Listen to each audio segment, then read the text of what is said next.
All right, and then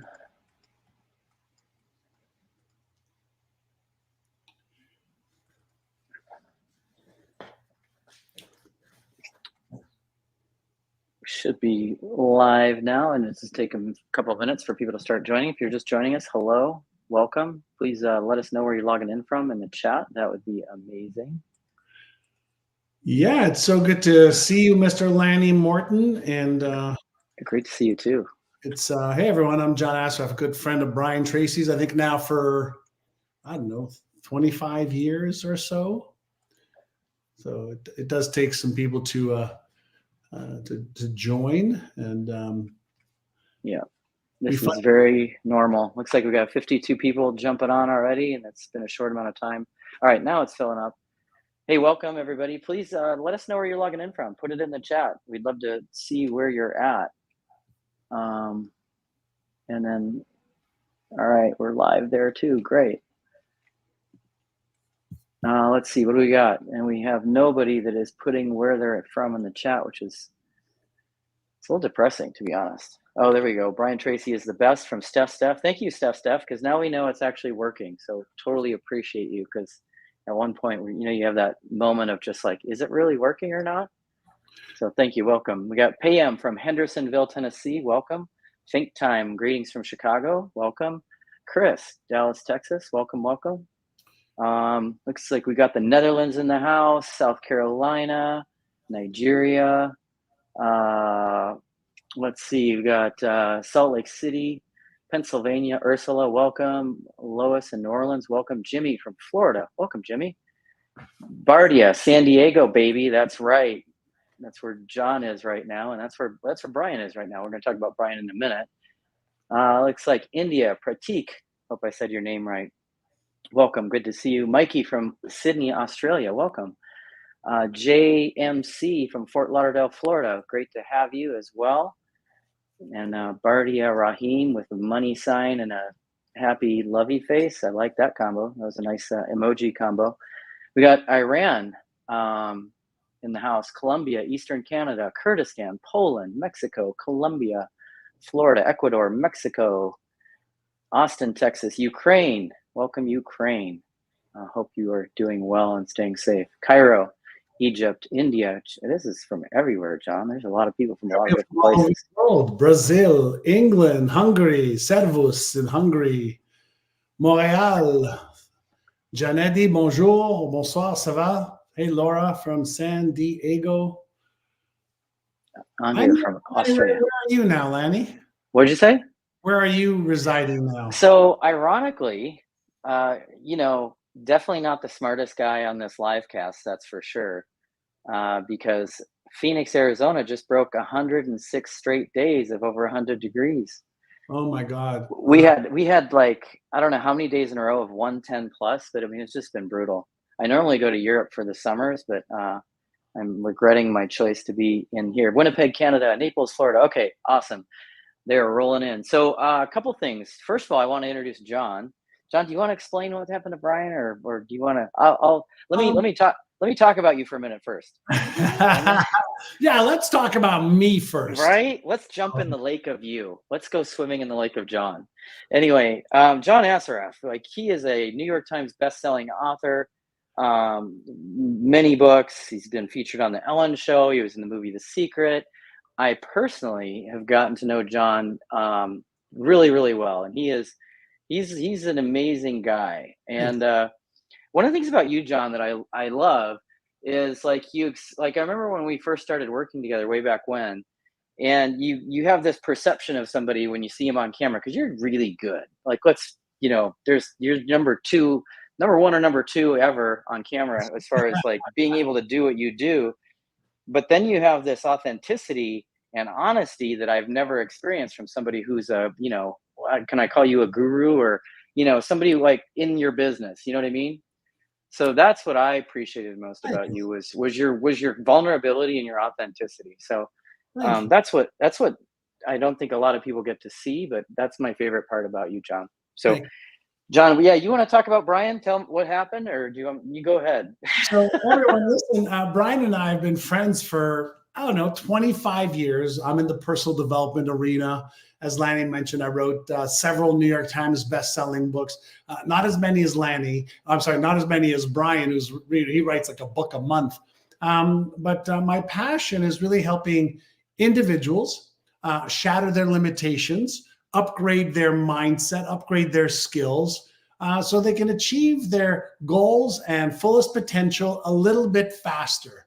Maybe a little bit easier. So anybody here want to achieve their goals a little bit faster, a little bit easier? And I do a lot of work with small business owners. So if that's you, let me know in the chat that, yeah, I want some help on achieving my business goals a little bit faster, because then you're in the right place.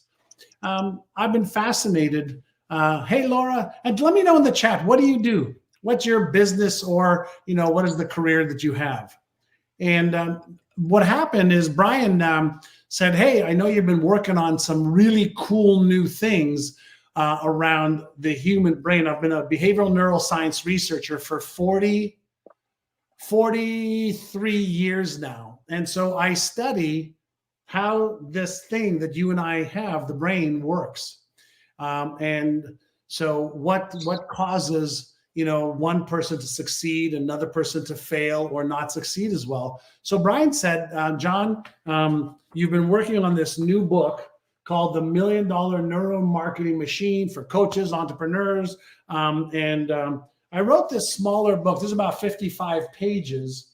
And he said, John, would you come on, to my group and talk about some of the stuff you've learned about neuromarketing for business owners, and would you give everybody your book for free? And normally, we charge $20, $15 for our books. So he asked me if I would come and talk about some of the latest discoveries in neuromarketing and neuroselling. And then he asked me if I would give this to every one of you for free. And so I said, I would. And are you okay if we give it to you for free? And are you okay if I talk you through some of the stuff in the book? If you want to do neuromarketing, let me share something with you that I think will be really, really important. And by the way, Brian, I think he broke a tooth or hit his mouth and a tooth came out, and he's getting it fixed like right now. He might be in surgery right now. He might be at the dentist or oral surgeon, but that's why Brian's not here. He was going to interview me on the neuromarketing machine, which I talked to him about, and he says, oh my God, John, this is great. So if anybody wants to download the book, we've just put a link there for you for free. So pick it up. And if you want to do this, it'll be really important. So Brian expresses his, sorry, can't join you, but John, can you talk to my group as if I was interviewing you, which he was going to do. So everybody, if that's okay, just put a yes in the chat for me, just so you understand what's going on. Hope he gets better. Yes. I hope, like, I was totally expecting Brian to come on, and I got a message literally like about 40 minutes ago, says, can't make it. Do you want me to cancel? I said, no, let's hop on. So if that makes sense, everybody, could you just let me know yes in the chat? I want to see all the yes. Hey, John, can I read his text? Because it's actually pretty funny. Sure. All right, I'm going to read his text. I don't know, Brian's might kill me for this, but he said, Lanny, I lost my front tooth on Tuesday and my 3 lower front teeth on Saturday. I now look like I just lost a bar fight. So anyway, he'll be back in action with brand new teeth tomorrow. He's gonna be back in action. Yeah. So I want to share some stuff with all of you. Thank you for typing in yes. I appreciate the feedback. The feedback, makes me feel like we're together, okay, in a room instead of like me being in San Diego and you being wherever you are. Let me explain a couple of things to you that I think will help you understand this new era that we've just gone into in the last year or so. Thanks, Mari. Thanks, Pratik. Would you agree that if you're a small business owner, would you agree that there's so much noise right now on social media? 200 billion posts a day, 200 billion posts a day, TikTok, Facebook, Instagram, LinkedIn, all of the different social media channels. So if there's 200 billion posts a day, would you agree, and that's not including television, radio, emails, and everything else that people are paying attention to, would you agree that the average person is overwhelmed and inundated? And by the way, when I ask a question, it's really helpful if you participate full on and just tell me, yeah, that makes sense. Because I'm going to share with you, a process that's in this book that we're talking about right now that everybody's going to get for free. So it's not just platitudinal. There's real stuff here. So let me explain to you just a little bit how the human brain works. There's 4 priorities of every human's brain. Functionally, every brain works the same. Every brain has a left prefrontal cortex, a right prefrontal cortex, parietal lobes, occipital lobe, brainstem, cerebellum, cerebrum. So there's a lot of different parts to a brain, just like an orchestra. There's different members of the orchestra or a band. And based on how the brain processes information determines whether people will pay attention to you, whether you're posting social media, articles, blogs, memes, something to catch people's attention, a video, an image, whether they pay attention to you or not determines on this first thing. Ready? Hey, John, can I interrupt you for just a second? I'm so sorry. Go ahead. Instagram is blowing up. Instagram's like, where's the book? And you can't post a link in there. So I just want to let them know it's in the bio. So if you go to the bio on Instagram, you can go get the book right now. Sorry, John, back to you. I apologize. I just wanted them to have your book. They were going nuts. Okay. So we're going to give you the book for free. Brian asked me if we'd give you this new book of mine for free. My other books have been New York Times bestsellers. That one was Amazon #1. That was #1 Amazon or New York Times. This one over here was Amazon #1. But let's come back to where we're at. So in this sea of noise, the way the human brain makes the decisions as something is coming in through the eyes or in through the ears, our brain is going through these algorithms and it's asking these questions at a subconscious level. Number 1, is this something that can help me with my survival or safety? Yes, no.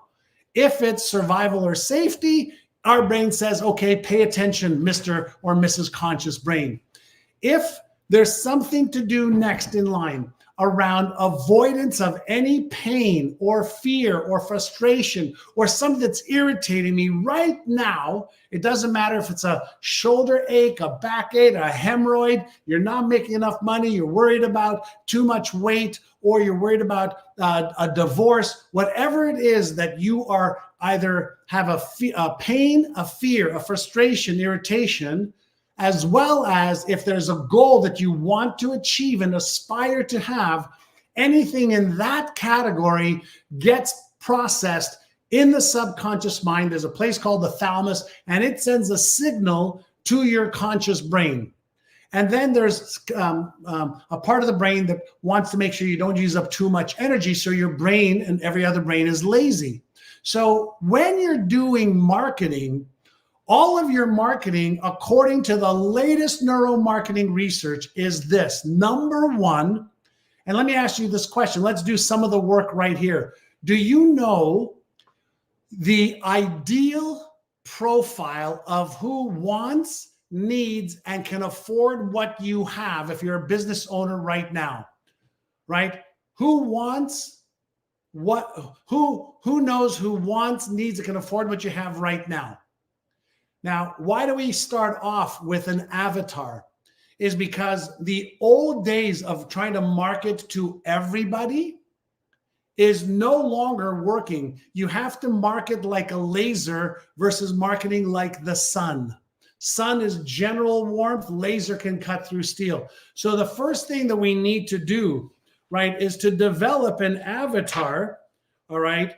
And based on neuromarketing and how people make decisions to buy, all right, we are going to find our ideal clients, all right, through our words, through our video, through our visuals, and we are going to develop a buyer persona first.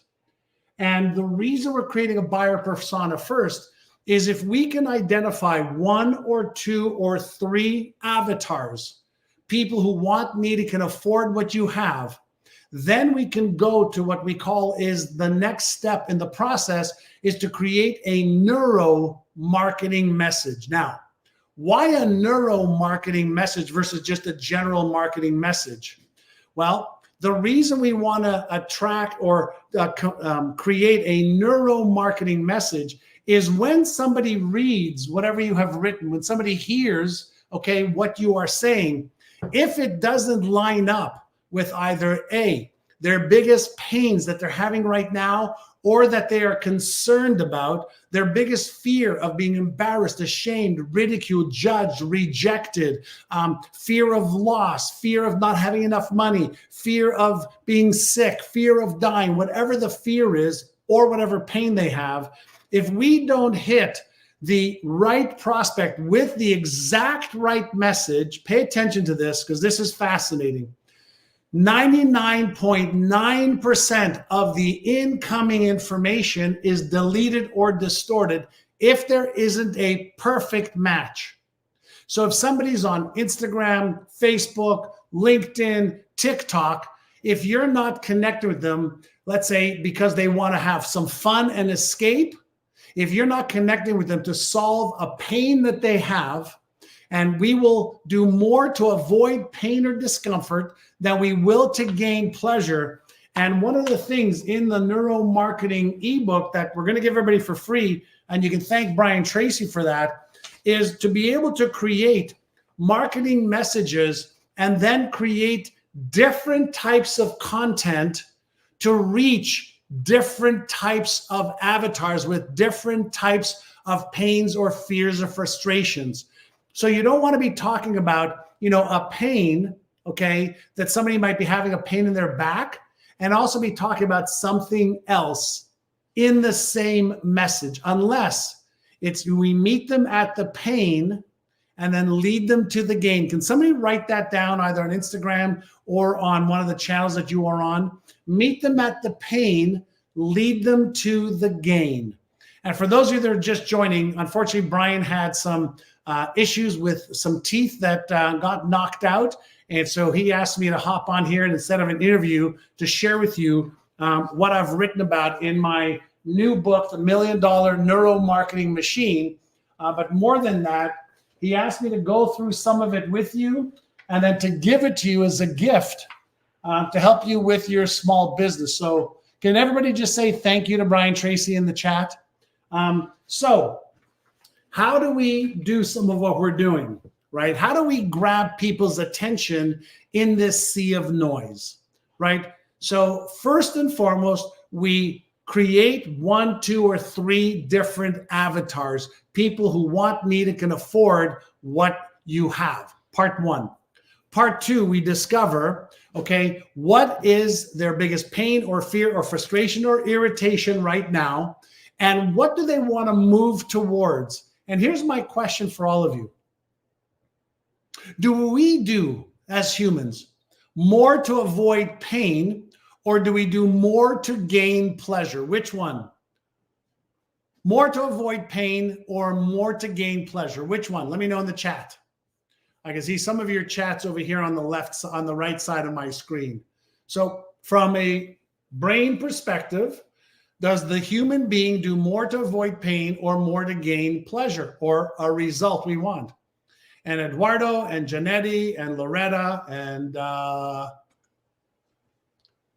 Dr. Agano.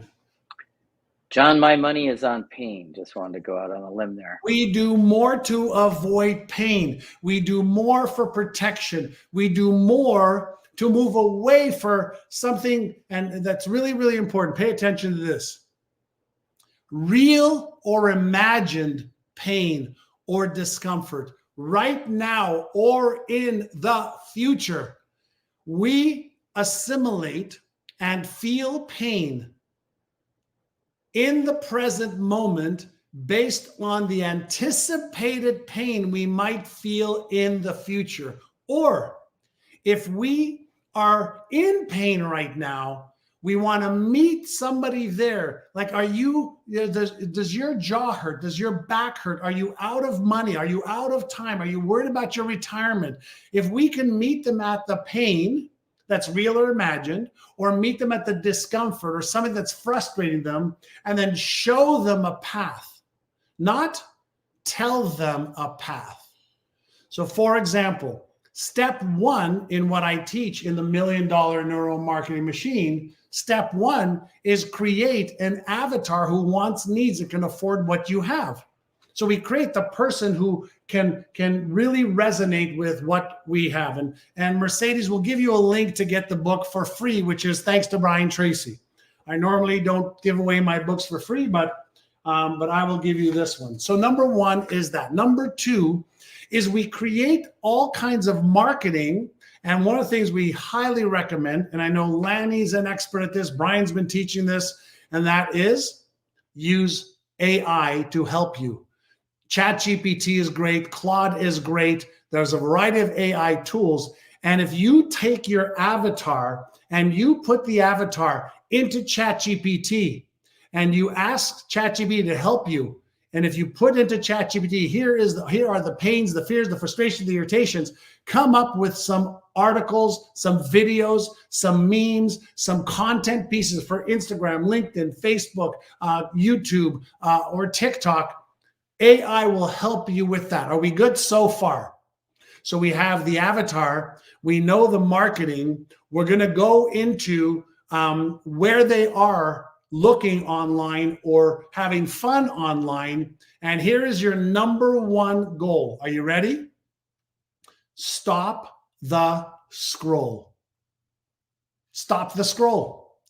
And what does that mean? It means that because when they're online, they're actually getting, their dopamine reward online. If they're trying to be distracted and not do what they need to do, they're procrastinating or self-sabotaging, online means that you have to learn how to stop the scroll. Why? Because online is an interruptive strategy. Give you an example. How many of you were doing something else before you saw the Brian Tracy name come up saying, hey, join me, live right now? Brian Tracy's got a brand, and Brian Tracy is able to get you to stop the scroll and pay attention right over here. Well, does your marketing stop the scroll? Now, the way to stop the scroll, as I mentioned, is to understand that when information comes in through the eyes or the ears, it's actually going to this part of the brain called the thalamus, and this part of the brain makes a decision on whether to pay attention to this thing or to keep scrolling. And if you can get them to stop the scroll, that means this is so critical in the world of neuromarketing, because you're marketing to a brain. If somebody stops the scroll, that means that you've just activated their dopamine or reward centers, the nucleus accumbens and insula part of the brain. And when you can activate that part of the brain, a circuit in the brain, the anticipation of a reward, in this case, Brian Tracy, but hopefully I'm not too bad of an alternative. But when they can set up, when you can click, get them to stop the scroll and click on to whatever you're saying or doing and want them to read, their brain is anticipating a reward. And that's how you stop the scroll. If they just think it's another this or that or schlock or something that's not worth their time, they're not going to get a reward, they won't even pay attention to you. So the number one thing is you've got to create a marketing hook or message to stop the scroll, to activate the reward circuit in the brain, which releases dopamine, which actually is connected directly to the motivational circuit in the brain, the motive for action circuit in the brain. Does this make sense? And for those of you who just joined, I've been talking about my new $1 Million Neuromarketing Machine book for coaches, entrepreneurs, and small business owners, where I will show you the latest in neuromarketing. And Brian's asked me to give this to you for free. And the first part is to create your ideal client profile and to create marketing messages specifically for them. Now, why do you want to do this? Well, I don't know if you, I mean, like me, have many competitors. Well, how are you going to stand out from the competition? How are you going to stop the scroll? If you're advertising, how are you going to get people to look at your ad, look at your video, look at your post, look at your whatever, to get people and their attention? And if we do more to avoid pain than we do to gain pleasure, then some of your marketing has to be about meeting them at the pain. As I mentioned earlier, we meet them at the pain, we lead them to the gain. Okay? Does this make sense? In Fire and Faith, does this make sense? So in the Neuromarketing Machine ebook, and I think if you go to Brian Tracy's bio on Instagram, there's a link there, and you're going to get a page where you can get this for free. And I'll also invite all of you to my upcoming 5-day business breakthrough challenge. You'll find more information on that there.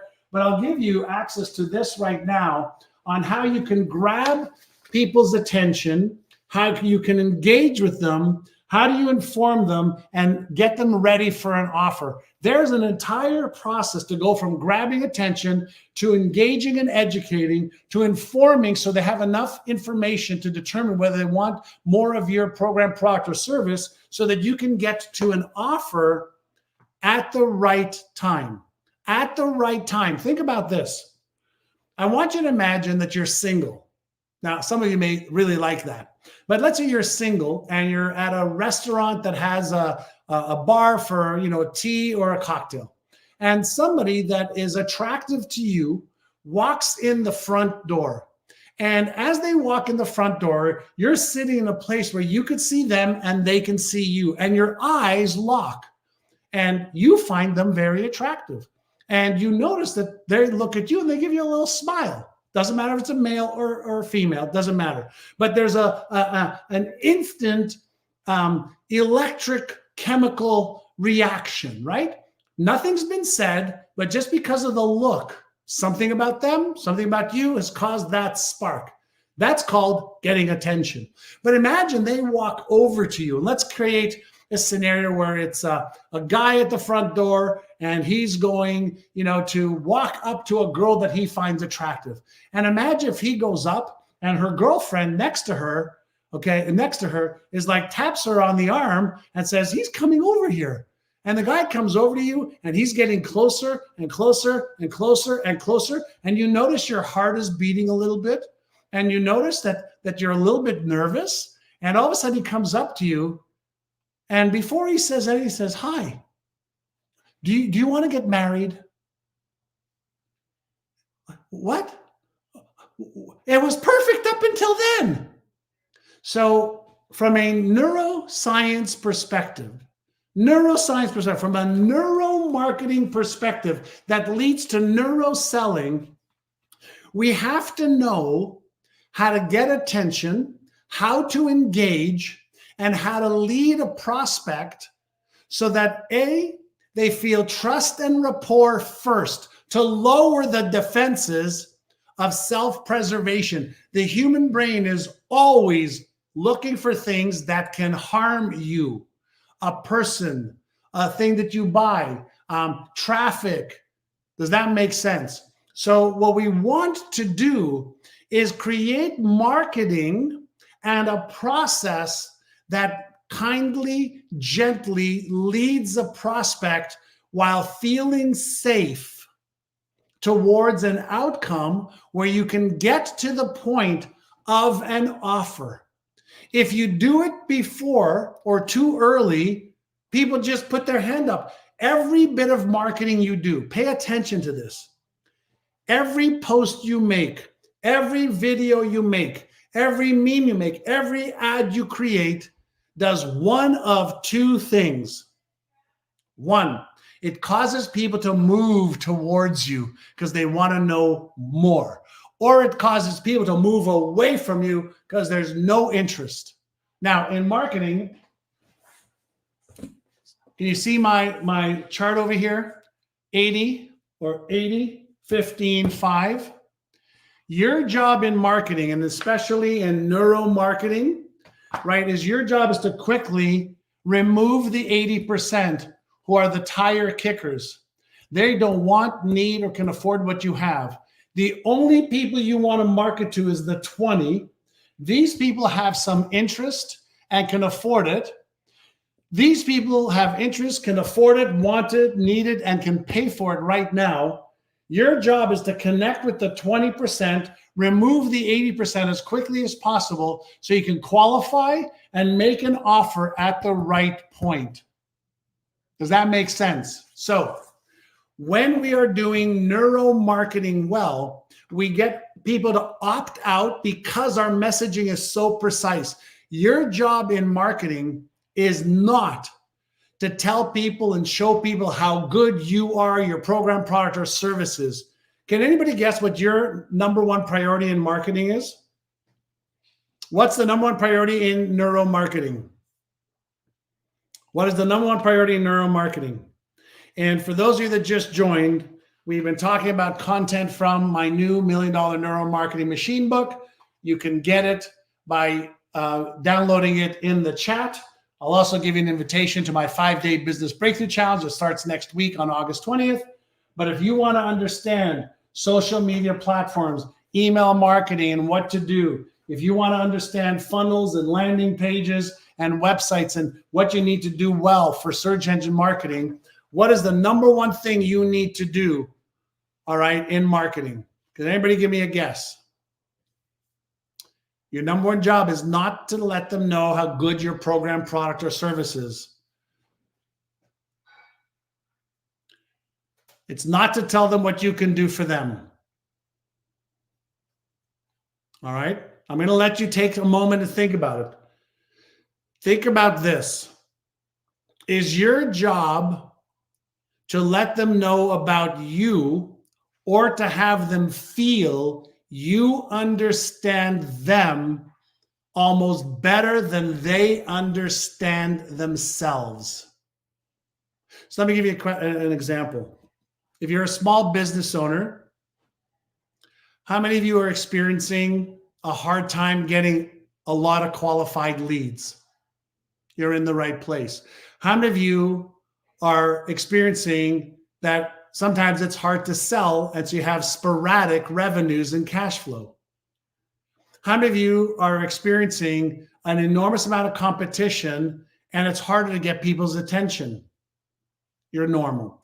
How many of you are experiencing maybe some fear or uncertainty around AI and how 10-year-old kids can create, marketing materials that makes them sound like a PhD? And some PhDs are having a hard time adapting to AI because it requires change and adaptation, and they don't want to change and adapt. So your job is to connect with them at an emotional level and then logically lead them to understanding that you understand them better than they understand themselves, and you understand how to move them in an easy way to do business with you versus your competition. Now, somebody write this down. This is Neuromarketing 101. Ready? Do not make them think. Let me repeat. Don't make them think. Why, John? I want them to think that I'm like the best solution. Well, do you remember I shared with you that the brain has a hierarchy of how it makes decisions? Safety and survival first, avoidance of pain or discomfort second. Number 3 is energy conservation. And when you make them think, when they've had a busy day focusing on their kids, their husband, their wife, their business, their Pilates class, their yoga class, the problem they have with this or that, their cognitive load is low. And so what we want to do is make it easy for them to feel, you get me. You understand me. Now I'm investing my attention units. Every one of us wakes up with a certain number of attention units every day. If I'm depleting my attention units with stress, with the bank, with this or that, and you can connect with me at my biggest pains or fears or frustrations or irritations. You understand my wants, needs, and aspirations, and you make that connection, and you don't make me think and say, here's what I'd like you to do next. So for those of you that have a small business and you like what I've been saying, there's 55 pages in here. Brian has asked me to give this away to you for free. So there's a link we're going to put in the chat and in Brian's bio on Instagram, and just get this right now. And then there's nothing to buy. I will invite you to my Business Breakthrough Challenge. If you want to go deeper in this work, it's a 5-day challenge that we're doing starting next week on the 20th. I've taught my business success growth to 25,000 business owners. I've built 5 multi-million-dollar companies myself. My first business, I built to $4.5 billion a year in sales, Remax of Indiana. I had 85 offices, 1,200 salespeople. My second business was bamboo.com. We were the world leader in virtual tours. I had 1,000 employees there. We took the company public on NASDAQ. My current company, NeuroGym, okay, we're an 8-figure-a-year company. We are the leaders in mindset training, mental fitness training, and strategies for small business owners to grow. And so I've had some successes of my own, but more importantly, I've taught what I have learned and applied to over 25,000 business owners. So if you want to do this a little bit easier, then just get the $1 Million Neuromarketing Machine. It's free. Just get the link, put your name and email. We'll get this to your inbox, read it, but more importantly, apply it.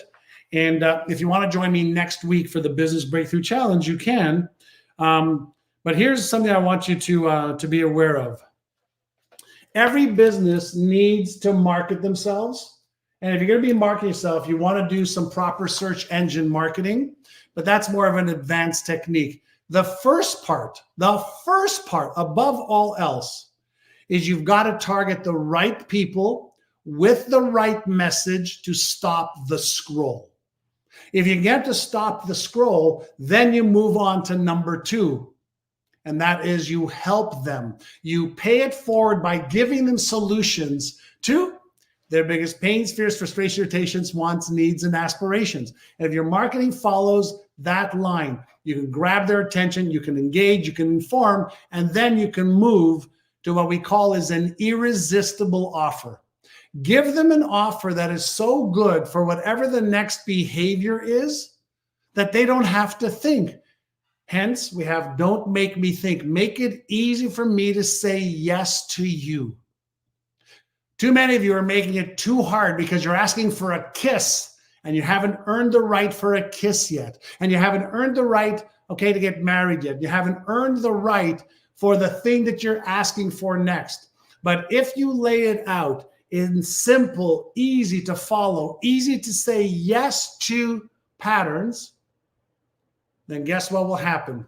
You'll get more people to pay attention to you, more people to stay engaged with you, more people that will want to work with you, and that'll give you more opportunities for people to buy your programs, products, or services. So don't be afraid of giving insanely great value in advance before you ask for anything. Why? Because when you give value in advance, people go, oh, wow, she knows what she's talking about. I really like that program, product, or service, that free thing she gave me. Does this make sense, everyone? Does this make sense? Tell me yes or no. Does this make sense? So for those of you who've been on for quite some time, that's what's in the Neuro-Marketing Machine for small business owners, coaches, entrepreneurs, any business owner. We've had every type of business owner, get this many types of business owners. And so in summary, if you want more leads that are qualified, and you want more sales and revenue, and you want more impact and influence, and you want to help more people with your program, product, or service, understand that marketing is a skill. Neuromarketing is the deepest level of that skill based on how the human brain, processes incoming information through the eyes, the ears, or tactile senses. And then neuroselling only happens, okay, after the brain has checked off certain circuits that it feels safe and secure, and the reward center is activated, and the feeling that there might be too much risk here, or too many ways to get hurt or lose time or lose money, okay? And so that's a process to follow. So if you want to do it really well, if you want to do it smarter, so that you can achieve marketing and success faster, you know what to do. All right? You know what to do. Just at least start with this. All right? There's no more that you need to get started. Once you get started, we can pick up momentum. And for those of you who want to go deeper, sign up for my 5 days, of the Business Breakthrough Challenge, which will give you more information later on. But for the first part, keep it simple. Sign up for the $1 Million Neuromarketing Machine, and this will be worth its weight in gold with you. It's about 55 easy to read and easy to apply lessons. Lanny? Hey, John. A couple things. First of all, on Instagram, we have a whole bunch of people that jumped on late. Just so you know, little update on Brian. He was going to be here. This wasn't a bait and switch situation. He actually broke a tooth. He broke a couple of them. His quote to me in his text message was, let me pull up my text from Brian. He said, "I look like I just lost a bar fight."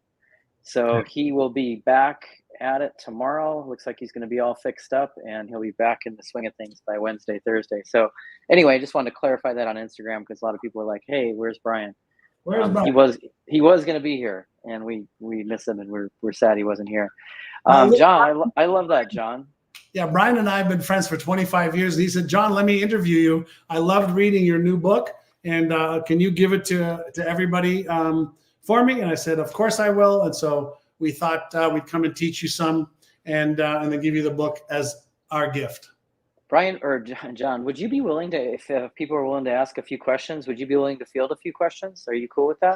Yeah, I've got about 15 minutes, Lanny. All right, sounds good. So yeah, if you have a question for John, put it in the chat.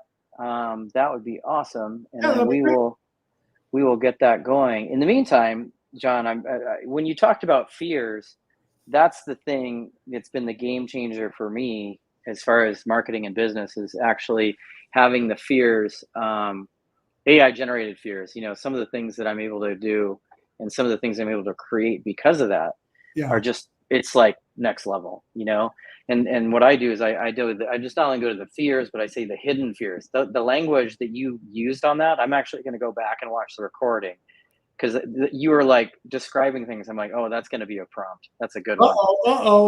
Yeah. Good. I'm glad. It was really, really good.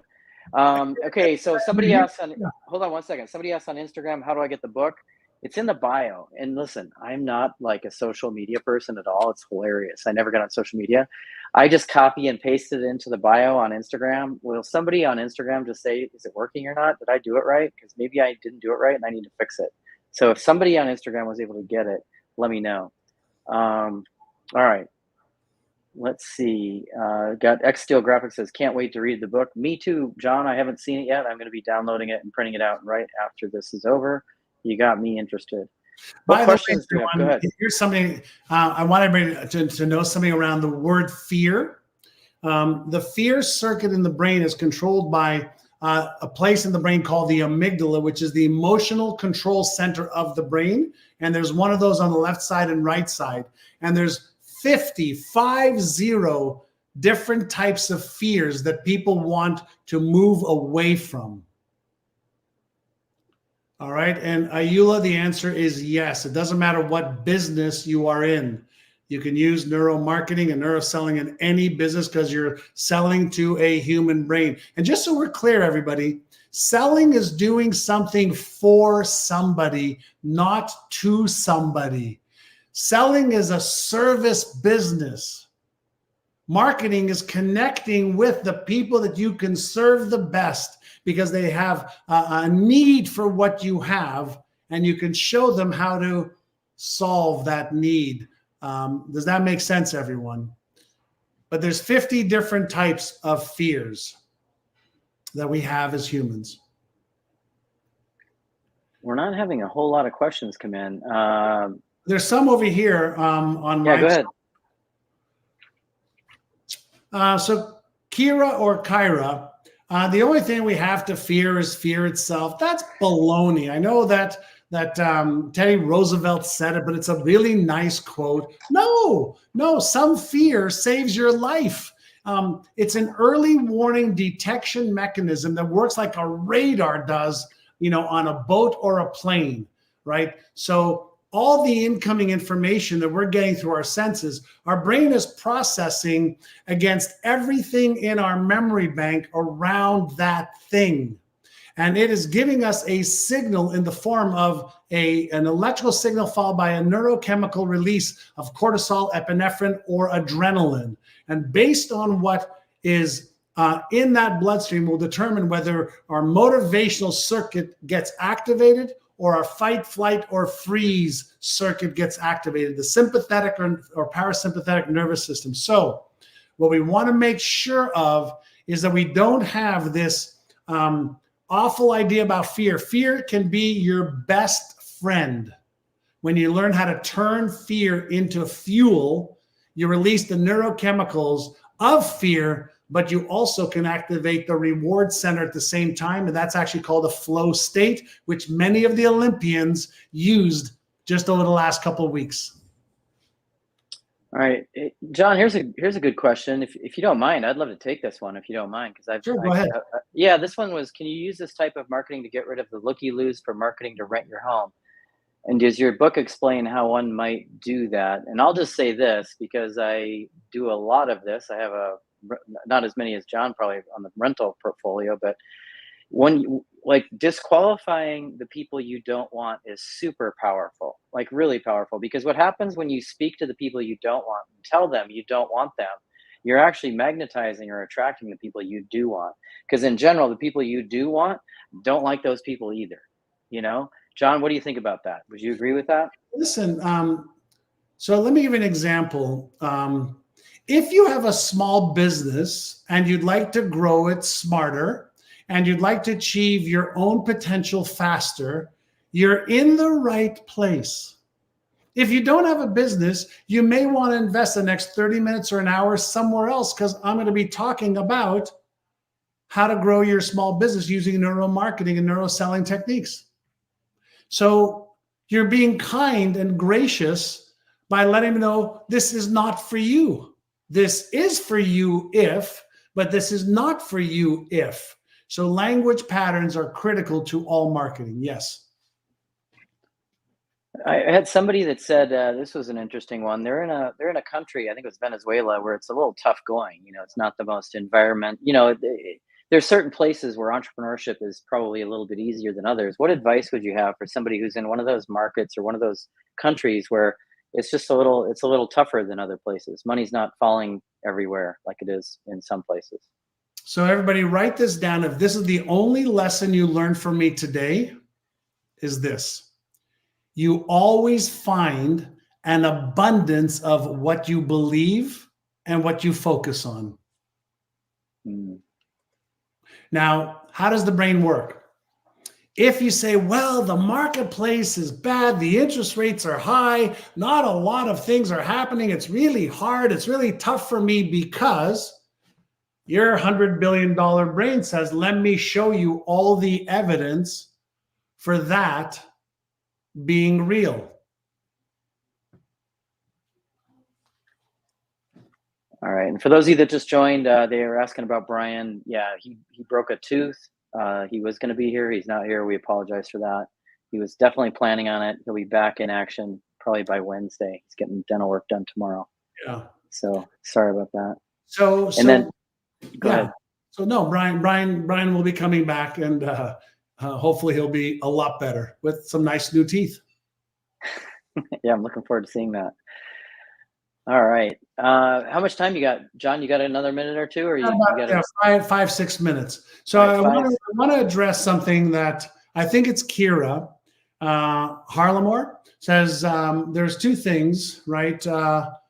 Kira, you said, I agree to disagree when it comes to taking a chance in living your dreams. I work in CT. I'm not sure what CT is for 25 years, so I know exactly what you're speaking about and studied that well. Oh, what's CT? Kira, what's CT? Is it cognitive therapy? And then you say, I understand what you're saying. But then you say, it's proven that fear keeps people from taking action steps towards rising up in their life. Then that's not positive. Therefore, being fearful is important and correct in every way. Okay, hold on a second. Is fear holding people back, or is fear one of the 6 core emotions of which they don't know how to deactivate the fear circuit and activate the motivational circuit to take action, Kira? Fear is not the enemy. Fear is a circuit and an emotion that's triggered in the subconscious mind. The problem is not fear. The problem most people have is they don't know what to do when the fear circuit is activated. First, they are not aware of it, but they'll procrastinate, self-sabotage, give stories, reasons, and excuses. They'll rationalize away their life because they don't know how to recognize and manage their emotion called fear. Fear is no bigger a problem than love is. But all emotions are triggered in the subconscious mind, which is processing 400 billion bits of information, of incoming information per second, and deleting 99.9% of it. Does that make sense, Kira?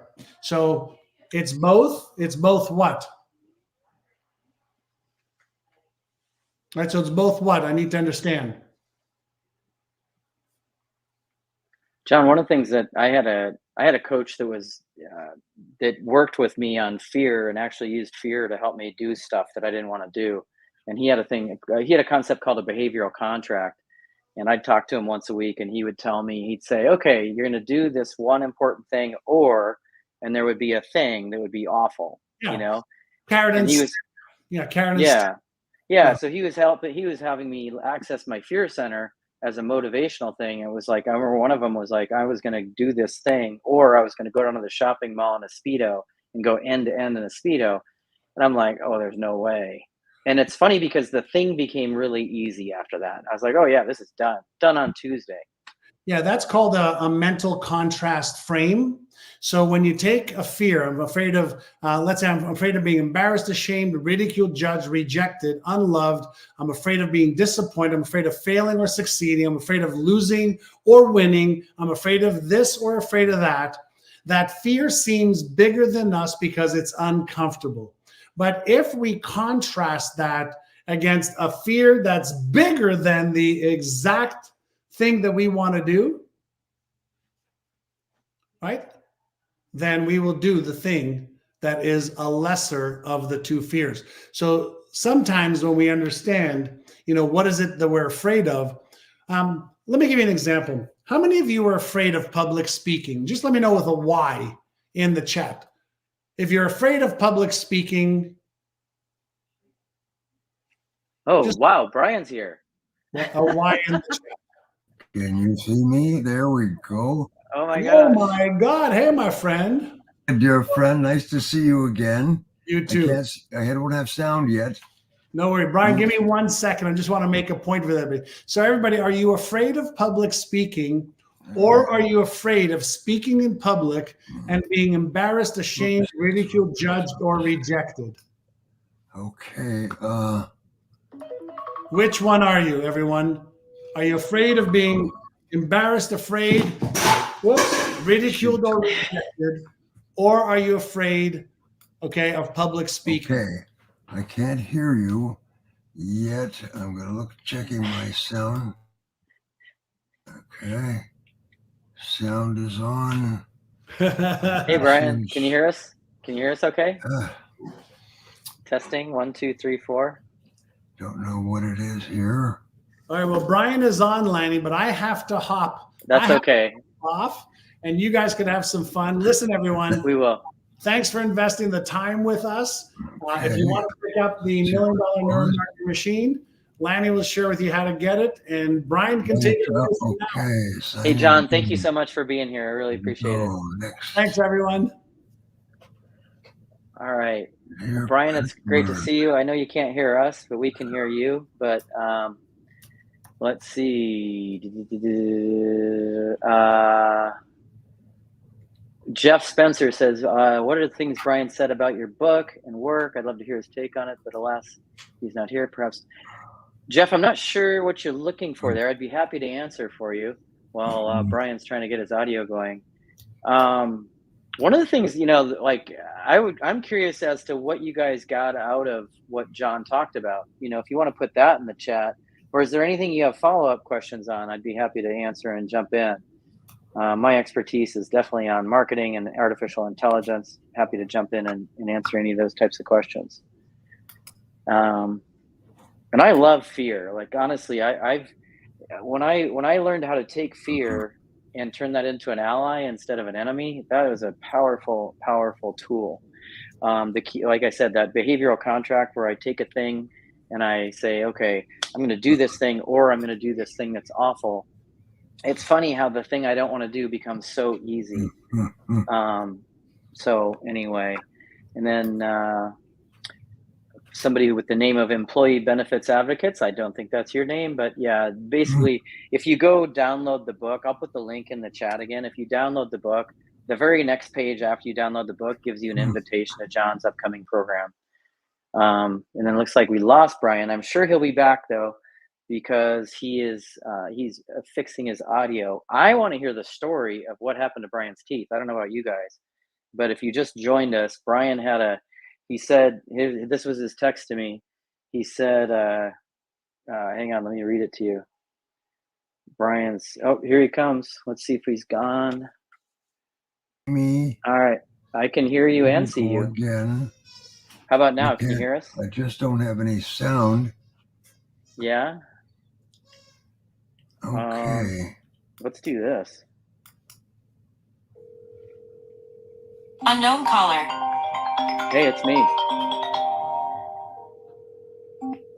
Hello. Hey, Brian, we can hear you just fine. So if you want, I can just talk to you on the phone on speaker, and we can interact. And anyway, so we can hear you just great. I can't hear you.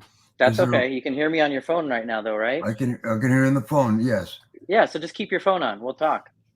Okay. Is that all right? Sure. Well, first of all, everybody's been worried about you. Are you okay? Like, tell us what happened, if you don't mind. I'm in great shape. Thank you. I told you about my teeth.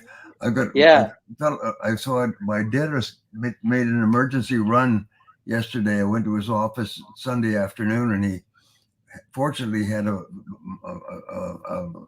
bridge that had already been built, and he was able to put in another tooth. So I'm okay, but I looked absolutely dreadful, and I have to see an endodontist tomorrow. Okay, I'm ready. I'll do whatever you want. Okay. Well, we kind of what John went through his whole book, which is about neuromarketing, and what he was talking about was just a lot of like the psychology of the brain, and really like some of the things he was talking about was how to market to people and how to get their attention, right? Stuff like that. Do you have any thoughts on that? I know you have a ton of thoughts on that. So like, where do you want to start? I've got so many. This is John's show. I want to just be a really helpful support and add in. So I don't want to replace John, and not knowing what he said I might just be dangerous if I try to contribute. So what if we just did a few? Will you want to do a couple questions and answers from people from the chat? Sure. No, I can give an introduction for me and John and so on. Anytime you like. I'm on fire. All right, awesome. Anybody got questions for Brian? We got Brian live in the house. We didn't know that. Scooter Low on Instagram says he's ate the frog today. So Scooter, we're proud of you for eating the frog. That's awesome. Why don't you, like, Brian, that's a psychology thing, right? Why don't you talk, if you don't mind, tell the story of Eat That Frog. I mean, it's such a good story. Like, will you do that? Will you tell that story?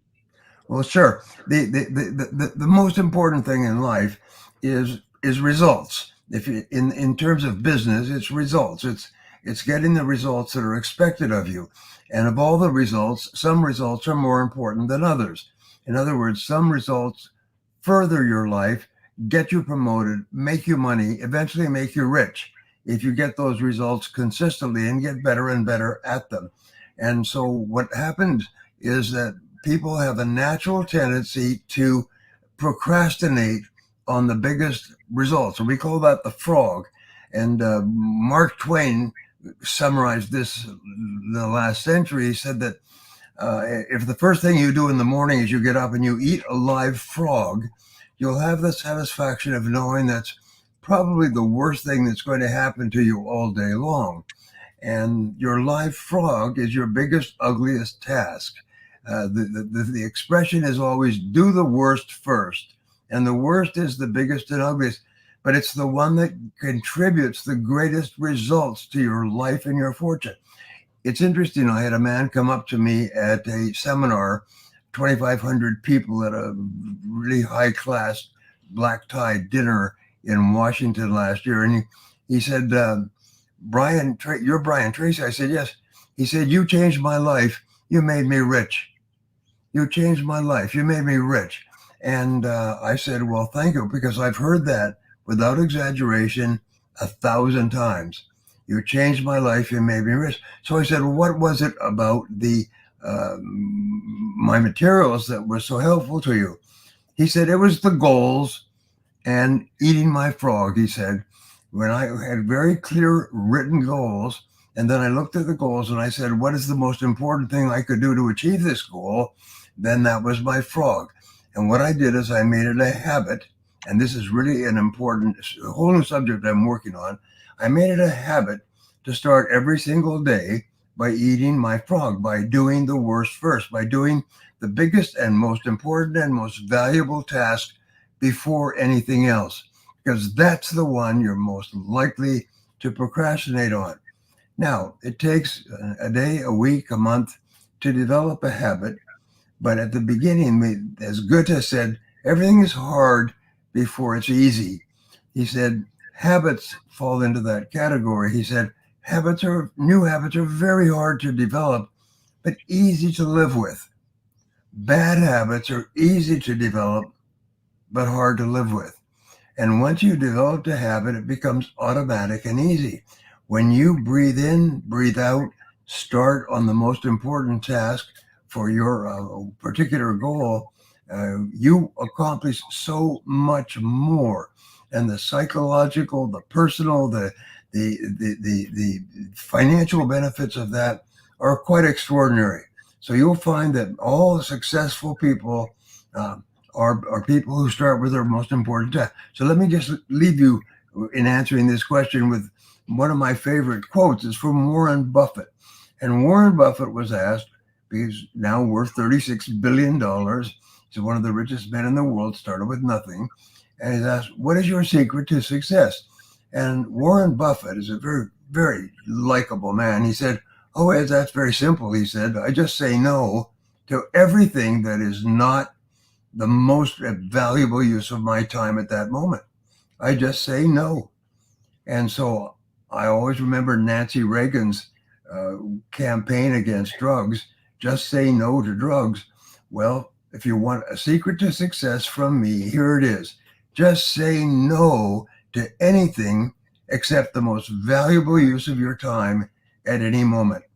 If you can develop the habit of doing that, just say no, you're going to be rich and successful and happy and highly respected by everybody around you. Over to you, Lanny. Thanks, Brian. That's awesome. I love it. That's really great. And by the way, messages coming across from so many people that say that Eat That Frog was a game changer for them. Dragon M from YouTube says, I was a chronic procrastinator. Eating that frog has changed my life. That's really cool. What other questions do we have? Somebody had a really great question, Brian, that was really interesting. Let me go back and find it. I want to attach a name to it. It was Antonio.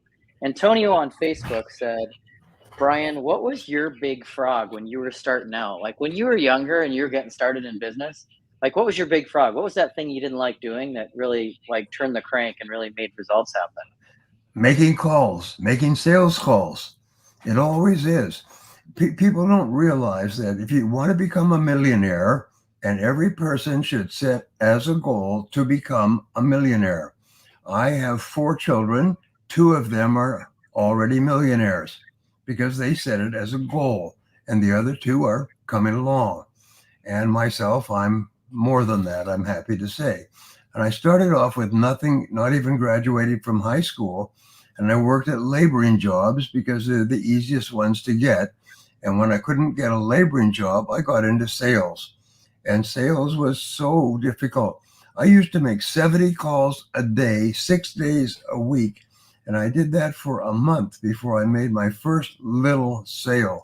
I still remember it. To this day, I still remember my first little sale. And it was at 9:30 at night. And one of the little things I learned later was the very best sales are made at the end of the longest day, at the end of the longest street, at the very last person you call on. And I always reminded myself of that. And I began to ask questions. And a top salesman in our company, he was earning 10 times as much as I was. I asked him, what's the secret to success? He said, well, the top 20% of people earn 80% of the money. And I said, I never heard that before. He said, oh, yeah, it's a pretty common rule. I said, well, I'm going to be in the top 20%. And I remember the time, the place, the location on the sidewalk, the sun through the trees. I remember that moment because it changed my life forever. What I would suggest to you is make a decision that you're going to be in the top 20%. And then the only question you ask is how? How do I get there? Now, here's a great technique that I've taught 1 million people. It's called the magic wand technique. Imagine that you have a magic wand, and this is a very expensive cross pen. Imagine you have a magic wand and you could wave it, and you could be absolutely excellent at any one thing. What one skill would help you the most to achieve your most important goal, which in this case is financial? What one skill? And whatever it is, remember, it's a learnable skill. You can learn it. My answer was closing sales. I had no problem at all making calls. I was not afraid. If I didn't sell, I didn't eat. By the way, it was a real simple equation. But when it came to closing the sale, I would tense up, I would freeze, paralyze, I'd fumble and mumble. And finally, they would say the most awful words. Well, let me think about it. And let me think about it means goodbye forever. We'll never meet or talk again. And it turned out, I thought the whole city was thinking about it because I called on so many people and I found that I could never get back to see them. So I decided I would become an expert in closing sales. And I began to study. I got books and articles and tapes and courses, and I studied and planned and practiced over and over again. And you know what? I became one of the best closing experts in the world. But my philosophy was there should never be any pressure, no tricks, no secret methods, just very honest, straightforward, asking the person to buy my product in a variety of different ways. And so I developed that. My very first speaking program was called The Art of Closing Sales, which is still, in a book, audio, and video, still the best-selling program of its kind in the world. It's been translated into 39 languages, The Art of Closing Sales. It includes the 24 best sales closing techniques ever discovered. And I didn't create any one of them. I learned them from others. Here's a rule for success. If you want to be at the top, learn from experts. Learn from the people who've gone before you. Learn from people who know. If you're in sales and you have not read my books, The Psychology of Selling and The Art of Closing Sales, run, don't walk, order them from Amazon. They'll be at your door tomorrow. They will change your life forever.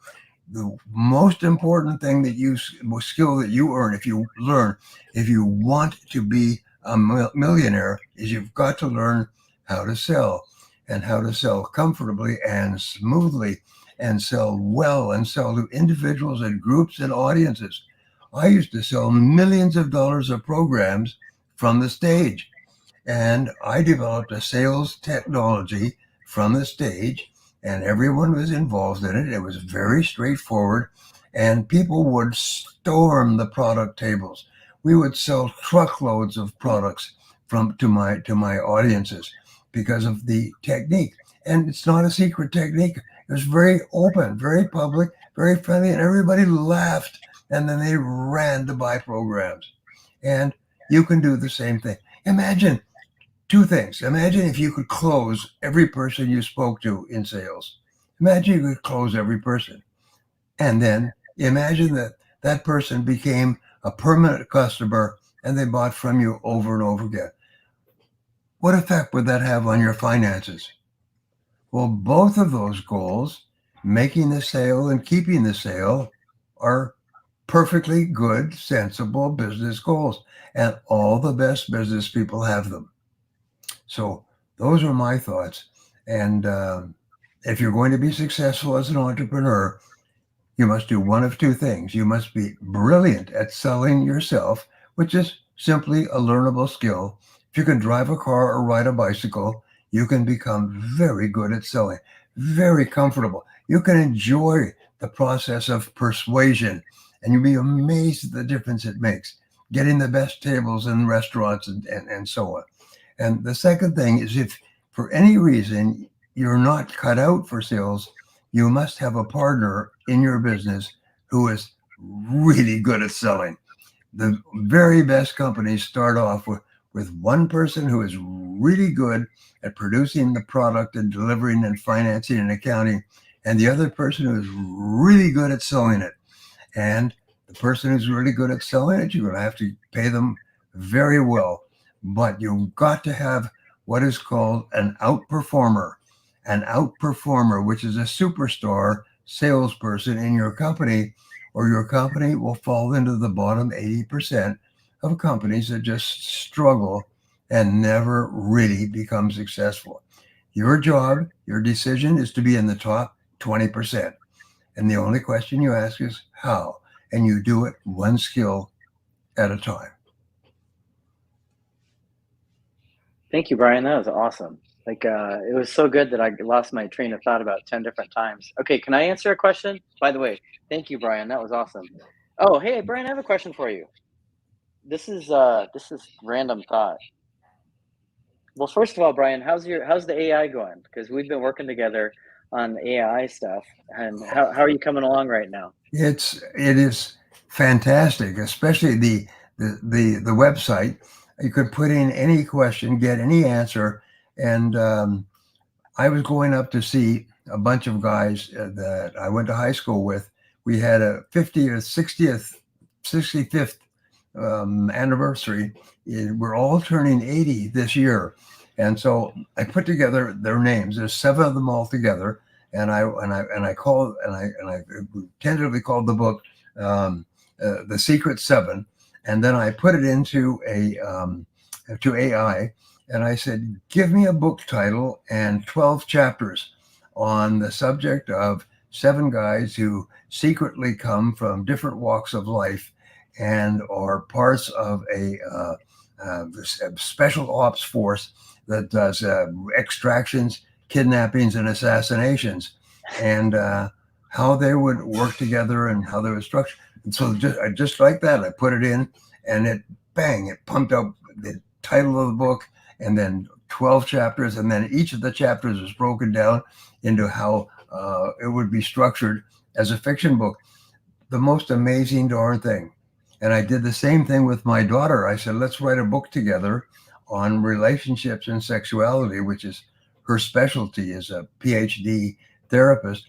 And so I just put in the question. They came back with a beautiful title, 12 chapters divided up by her and me in our voices, taken out of the cloud based on our previous material. And then I said, well, this is really good. Could I have 2,000 words in each of the 12 chapters so I would have the equivalent of a book? And I just pushed the button, click, and I got 2,000 words times 12 on each of the 12 subjects that they'd identified from my writings and from Christina's writings. They basically took it out of the cloud. You know, everything that you have, and I'm telling this to not you, but to our friends, but everything that you've ever done, everything I've ever written or spoken, or it's in the cloud. And when you ask AI properly, it just pulls it out of the cloud. You say, put this in my voice, and then put Christina's contribution to the book in her voice, and it comes out with a full paragraph in each of our voices, answering each of the titles, and then it comes out with a full chapter, again divided 50-50. It's quite astonishing what you can do. And you've only taught me a little bit about what you know. There's that funny line from Sonny and Cher where they divorced, and someone was interviewing Sonny and said, Sonny, I understand that you taught Cher everything you know. And he says, yeah, he said, but I didn't teach her everything I know.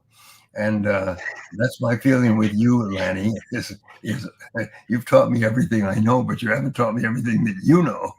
Oh, we're going to get there, Brian. We're going to get there. Brian, that makes my heart happy. I love it. Like, one of my absolute passion right now is turning people on to it and showing them how to leverage it. There was a question in the chat, if you don't mind me taking this one, Brian. It was from Bucky Barnes. He's on YouTube, and he said, I'm worried about ageism, as I've had my graphic design business, sole proprietor, for over 25 years and want to continue for another 5 to 10 years. Your thoughts? Well, I have definite thoughts on this, Bucky.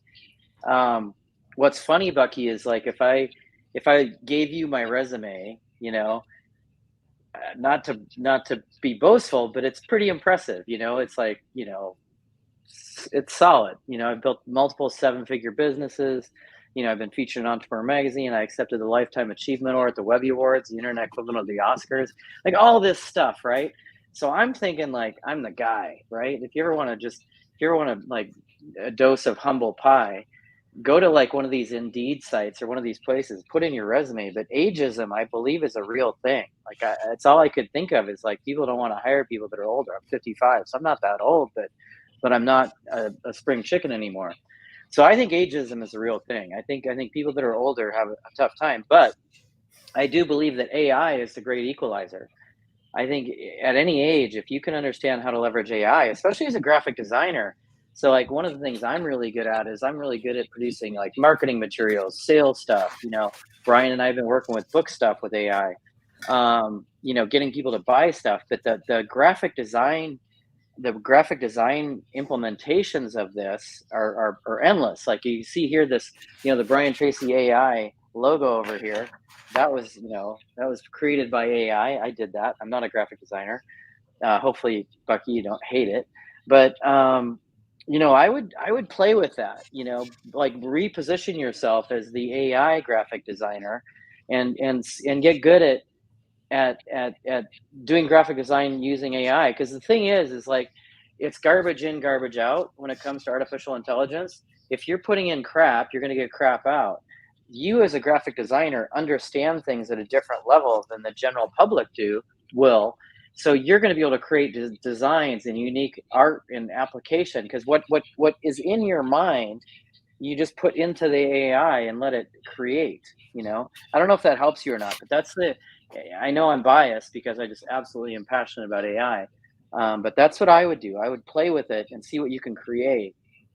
There's a business, Brian, there's a business, I can't remember the name of the business. So these guys, all they did, like, the technology was almost nothing. They created an app where the app would create an avatar for a person. So all they would do is they'd upload a picture of themselves, and the app would give them 100 avatars, like in, like, you know, of all these different forms of the person. Brian, the company did like $500 million in revenue. I mean, it was just like insane, you know.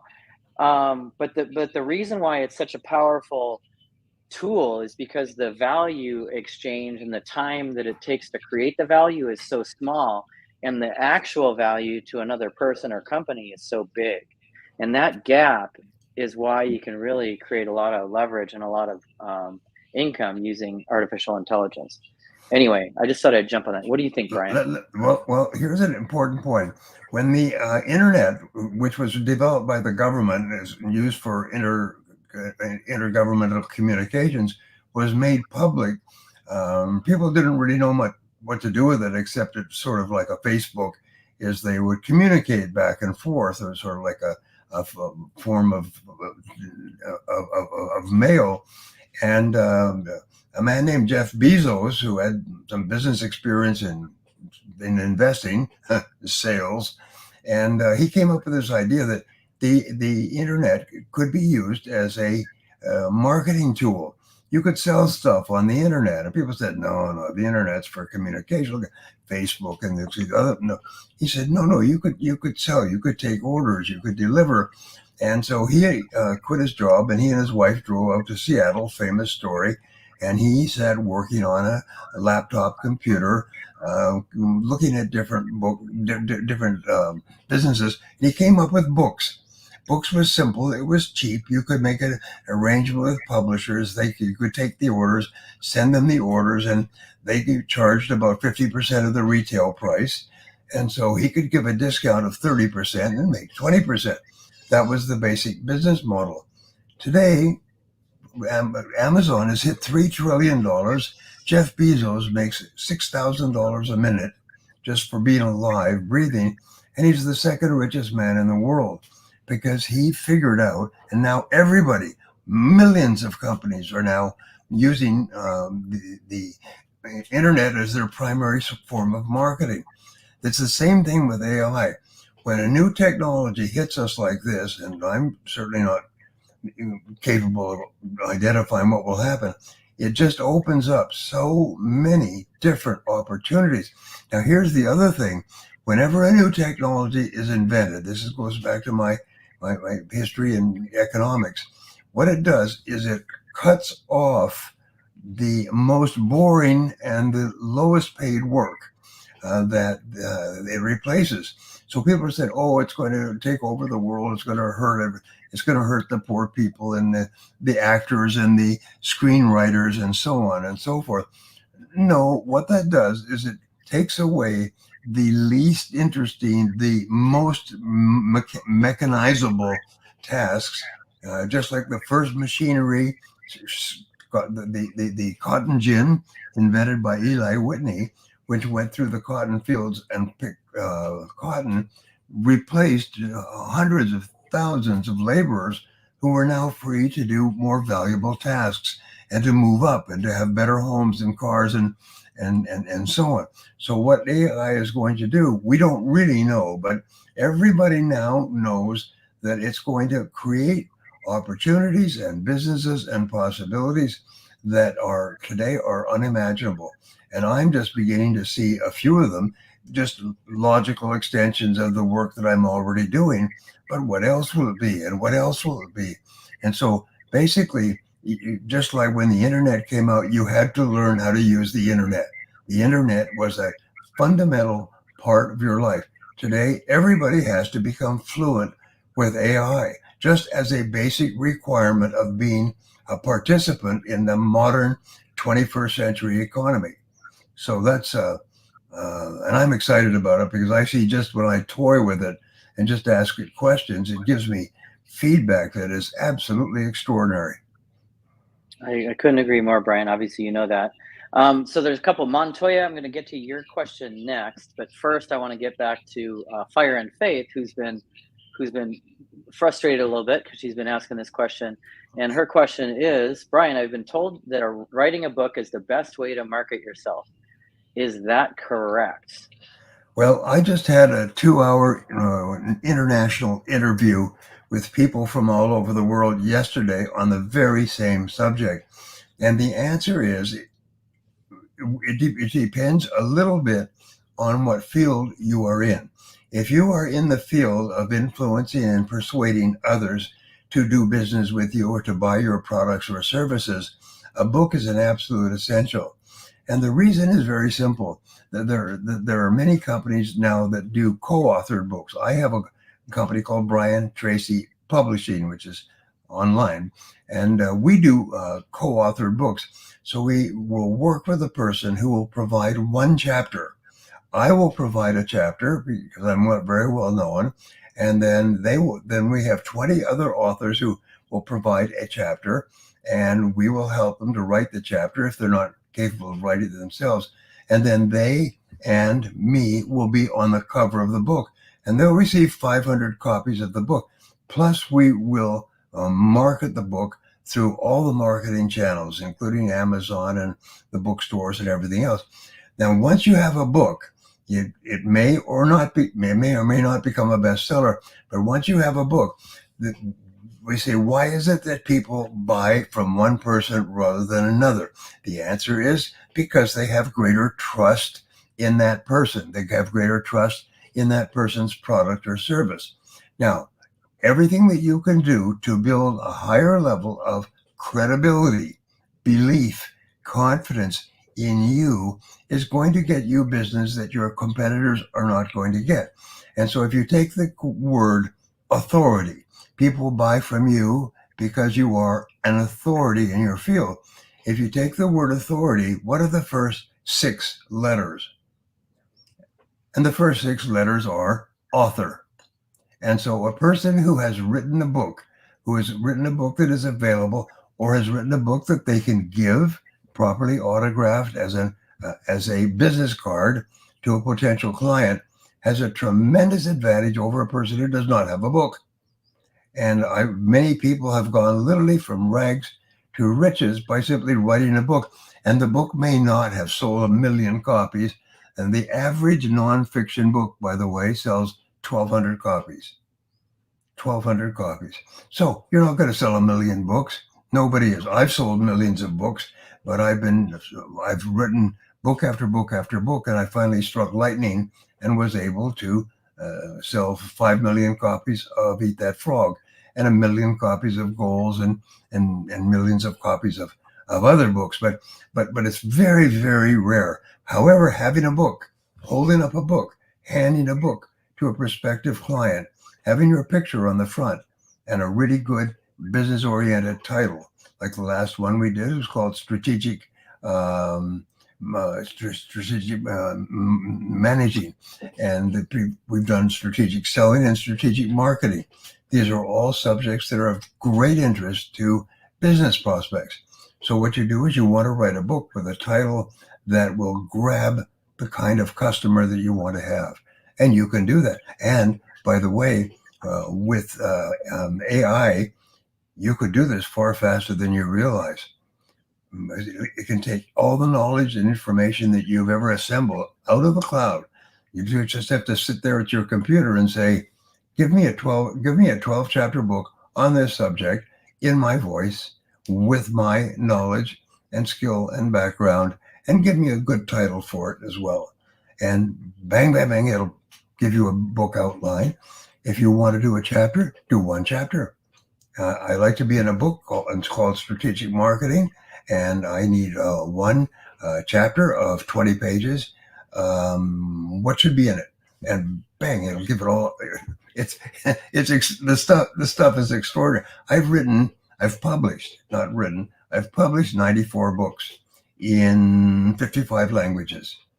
And I am so excited about writing and publishing books in this language that it's, as you could see, I can hardly wait to get on to my next book project. I have 3 book projects plus one planned for the rest of this year. And I will write them all, and I will have publishers lined up to take them by the end of this year, because I've got a reputation for selling tens of thousands of books. And you can do the same, but you have to start with something. You have to start somewhere. And the very best way to start is to start with a co-authored book.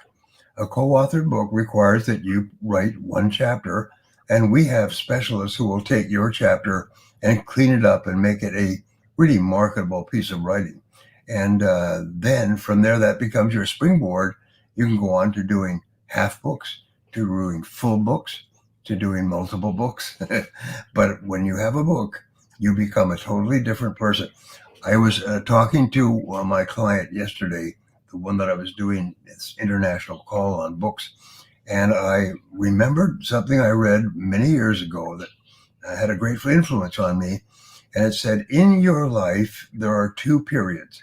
First is called BB, which is before book. And then there's a line that you cross and it's called AB, which is after book. And your life changes forever after you write a book and the book gets into the market. It's never the same again. So that's my best answer for you. If you're going to write a book, remember, if millions of people can write books, you can write books, and you can probably write a very good one. Hey, Brian, I have a favor to ask you, which I'm sure you're going to probably say yes to, but we're actually adding AI to your How to Write a Book program. Would it be okay if I shared a link to that program in the chat? And if people want to jump on board, they can. And what I will tell you is we're working on a new page for this, but I have a live session tomorrow, a training session tomorrow and Thursday with how to write a book on AI. We've created a custom GPT, Brian, that basically takes all of your Brian Tracy how to write a book material. It's loaded into a custom GPT and literally is a book wizard where they go step by step by step by step. And then the AI writes a book. Would it be okay if I shared that link? Oh, that's fabulous. That's fabulous. Okay. Yes, by all means. Okay. So I'm going to put it in the chat. And then if you're on Instagram, I'll put it in the bio because I know that one doesn't really work with you can't put links in there. So if you're on Instagram, it's in the bio. I put the link in there. Now, here's the thing. In the page you're looking at, it doesn't say anything about AI.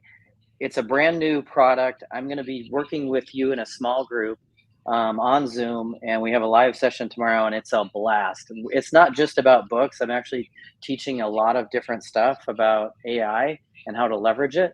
But if you want to jump into that, the AI is included at no additional charge, and we'll be working together in a small group. We have like a group of like 5 or 10 that were showed up at the last event, the last training, and it's a lot of fun. So anyway, we'd love to have you. There's a link. We weren't planning on selling you something, but it just seemed like the right thing to do, and we're really excited about it. And I'll just say my own personal experience, Brian. Like my books are nothing like yours. Like yours have quality. And mine like reek of, let's just say, cheapness and lack. And they're just, let's say, they're terrible. And even a terrible book is so funny because people want to have a copy of it. When I tell them, I'm like, you don't want to read my book, it's awful. They still say, yeah, I want your book. And it does have straight, like nothing but 5-star reviews on Amazon, all 5 of them, which I'm really proud of. But it was funny because you're right. It's like when that book shows up in your hand, it's amazing. Like I did it just to learn Amazon and Amazon marketing, which is a whole other conversation. And I'm not sure if you guys are aware of this, but let me just give you this. The KDP marketplace, Amazon Kindle Display.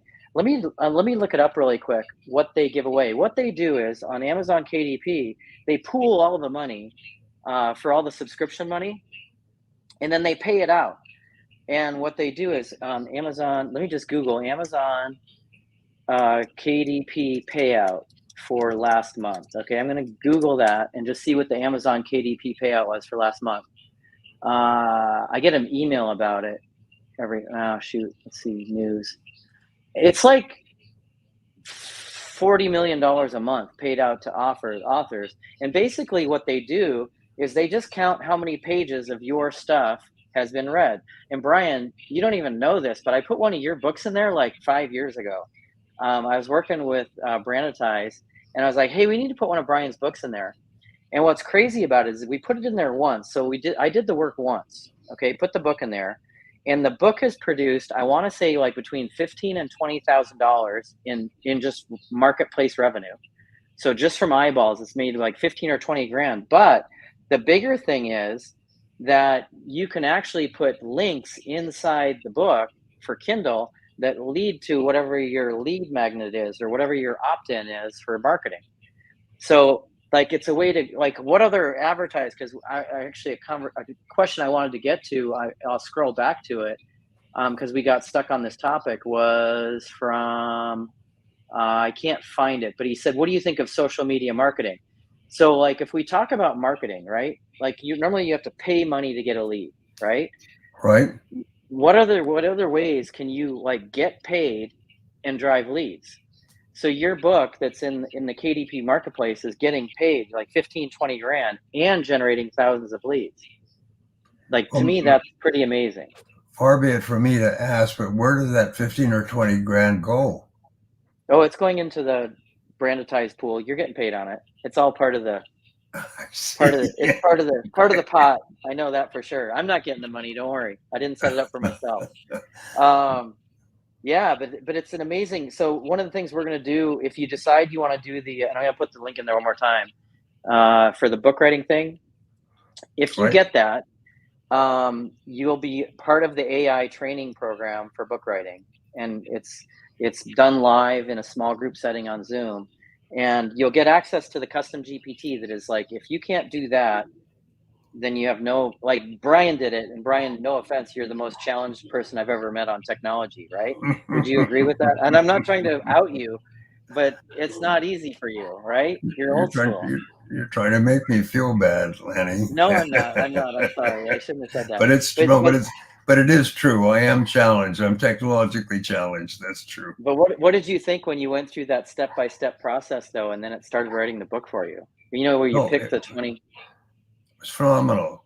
It's phenomenal that Chat GPT will just give you anything. I've got GPT-4, and it's just quite amazing. I'm staggered by it.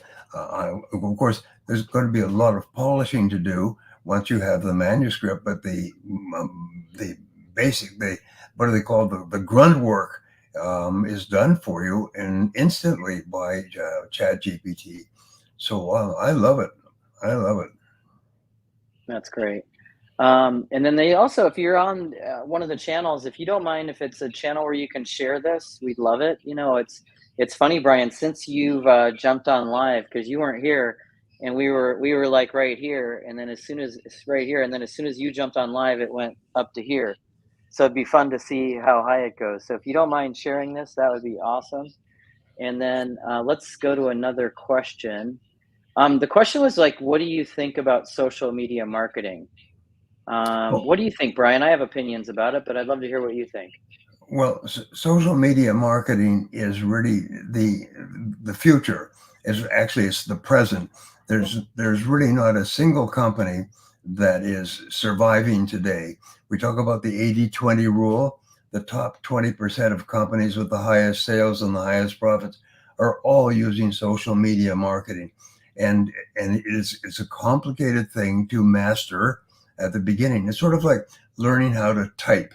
I remember I used to do hunt and peck, and then I got a book contract from Simon & Schuster, and I had to learn how to touch type.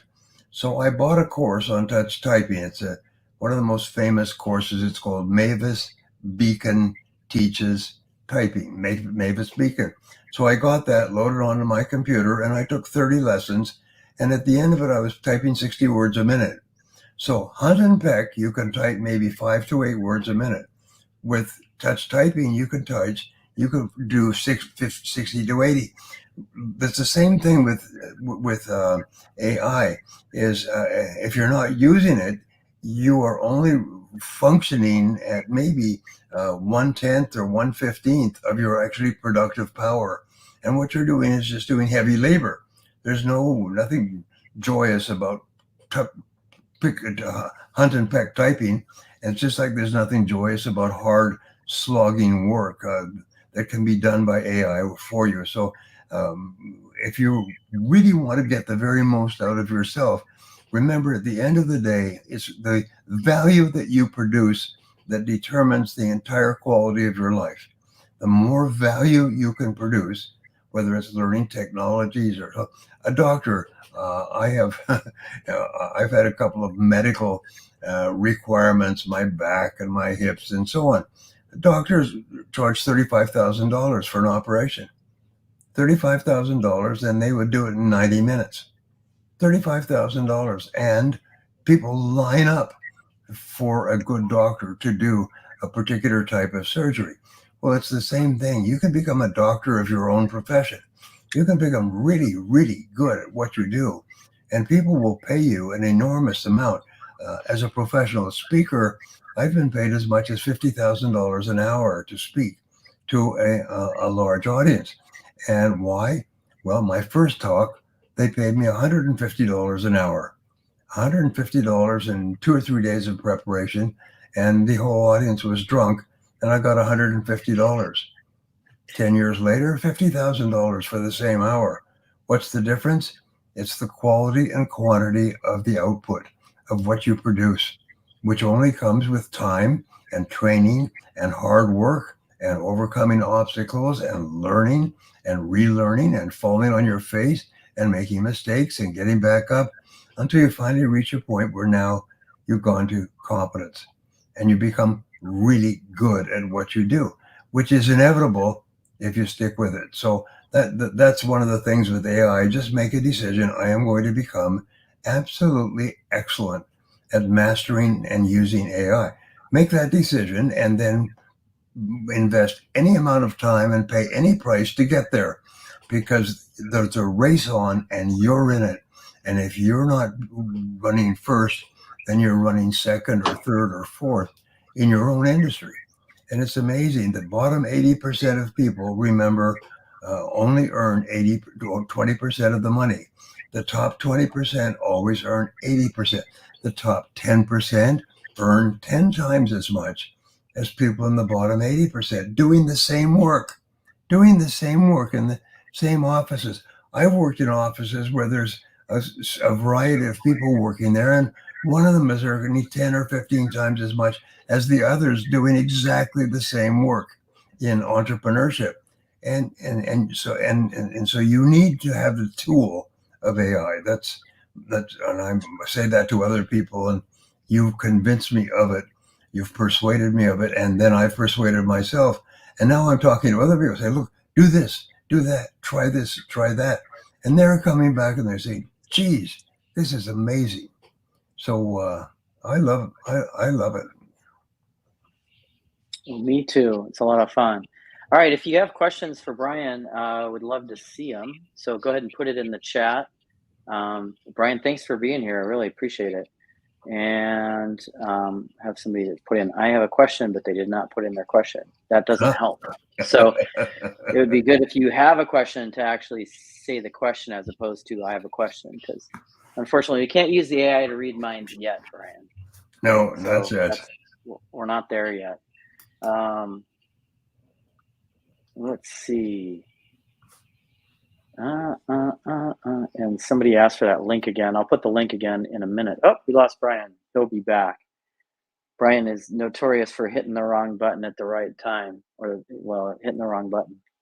Anyway, let's see. I'll give you my comment. Like, I'll answer the question about social media marketing. I've spent millions and millions and millions of dollars on social media and advertising, and I'll just tell you that, like, organic is a waste of time. Like, if you're looking to build a following, I shouldn't say it's a waste of time, but let me give you some statistics, and I'll tell you what I mean by that. If you're looking at like building followers in the early days of social media, that was a big deal. Everyone's like, "Oh, how many followers do you have?" You know, and it's cool to have followers, but the reality is, if you want to use social media, you really got to pay for the traffic, because what they've done is they've taken the amount of organic traffic that they're giving out. In the early days, all the traffic was organic because they didn't have advertising. I actually advertised on Facebook the very first week they had Facebook ads. I advertised, and Brian, you're not going to believe this, okay? Because all advertising platforms on the internet are supply-demand marketplace. How much is the demand for eyeballs, and how much supply is there, right? And then you pay based on that supply and demand. And then the target market that you choose is going to cost more money for some things and less money for others. For example, I see a lot of people in a lot of different foreign countries. So if you're in a foreign, like when I say foreign country, everybody's in a foreign country that isn't their own country. So that sounds ignorant, but let's just say when I say foreign country to the United States. Let's say, and I know you got a huge following in Iran, Brian. Holy smokes, they love you there. Like, Iran was blowing up. Like, but let's just say I'm in Iran, right? And I want to start a business. My ad cost in that country is going to be like 1/10 or 1/20th of what it costs in the United States. So some of these countries where you think to yourself, oh, it's hard to start a business here because of my country, the exact opposite is actually true. In your native language, the amount of money that you pay for your advertising is a fraction. I remember I ran traffic in Italy, Brian, and it was literally 1/20th of what the advertising cost was in the United States. In what's another country that was super cheap? They're all super cheap, is the reality. The most expensive markets are the United States, Canada, UK, Australia, New Zealand. Those are the big ones. You know, there's some others that are, but those are the big ones that cost the most money. With United States by far being the one that's the most expensive, I've found. So anyway, as far as social media marketing, and I was going to get to a point. My point is, don't bother with building an organic following and building likes and all that stuff. Create a really great offer and drive paid traffic to it if you can, you know. And you can do small budgets. The other thing, like the great thing about Facebook is you can spend $5 a day, you know, and get really good information. And when you start spending that money and people start seeing your offer, you're going to be able to improve your offer and you're going to be able to make it better and see like what's wrong with this thing and get it to work. So, you know, social media marketing is great when you're paying for it, I think. And it's a waste of time if you're trying to build followers. Because this is the thing I was going to tell you. So Brian has 6.2 million followers, over 6.2 million, which is amazing.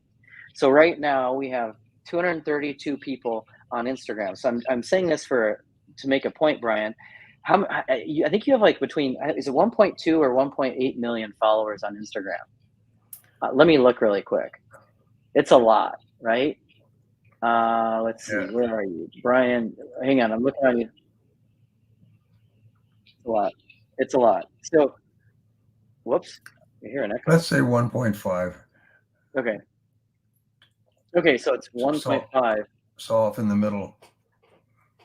Hang on a second. Oh, I know it's wrong. Hang on a second. I know it's okay. I was hearing the lagging. My own voice from Instagram was about 20 seconds behind, and I was hearing my own voice, and it was confusing the heck out of me. And I just figured out that was the case. So anyway, so 1.5 million. You got 200 right now live on Instagram. Facebook, you have 1 point something million, and on between Facebook, YouTube, Twitter, all in between those three channels is 1,140 people. So online right now, like in this very minute, there's 1,400 people, which is amazing. Like we flip a switch and there's 1,400 people, but the reality is most people like me, I couldn't do that. If I went live on social media and I went with Brian Tracy, like you guys all show up to Brian, you're not here for me, care less, for good reason, right? If I flip the switch and I go live, Brian, nobody's showing up, you know? And I could spend a year or 2 years or 3 years trying to build a following and I might get 10 people. I'd rather spend that 3 years building a great offer and driving paid traffic to it. That's my point.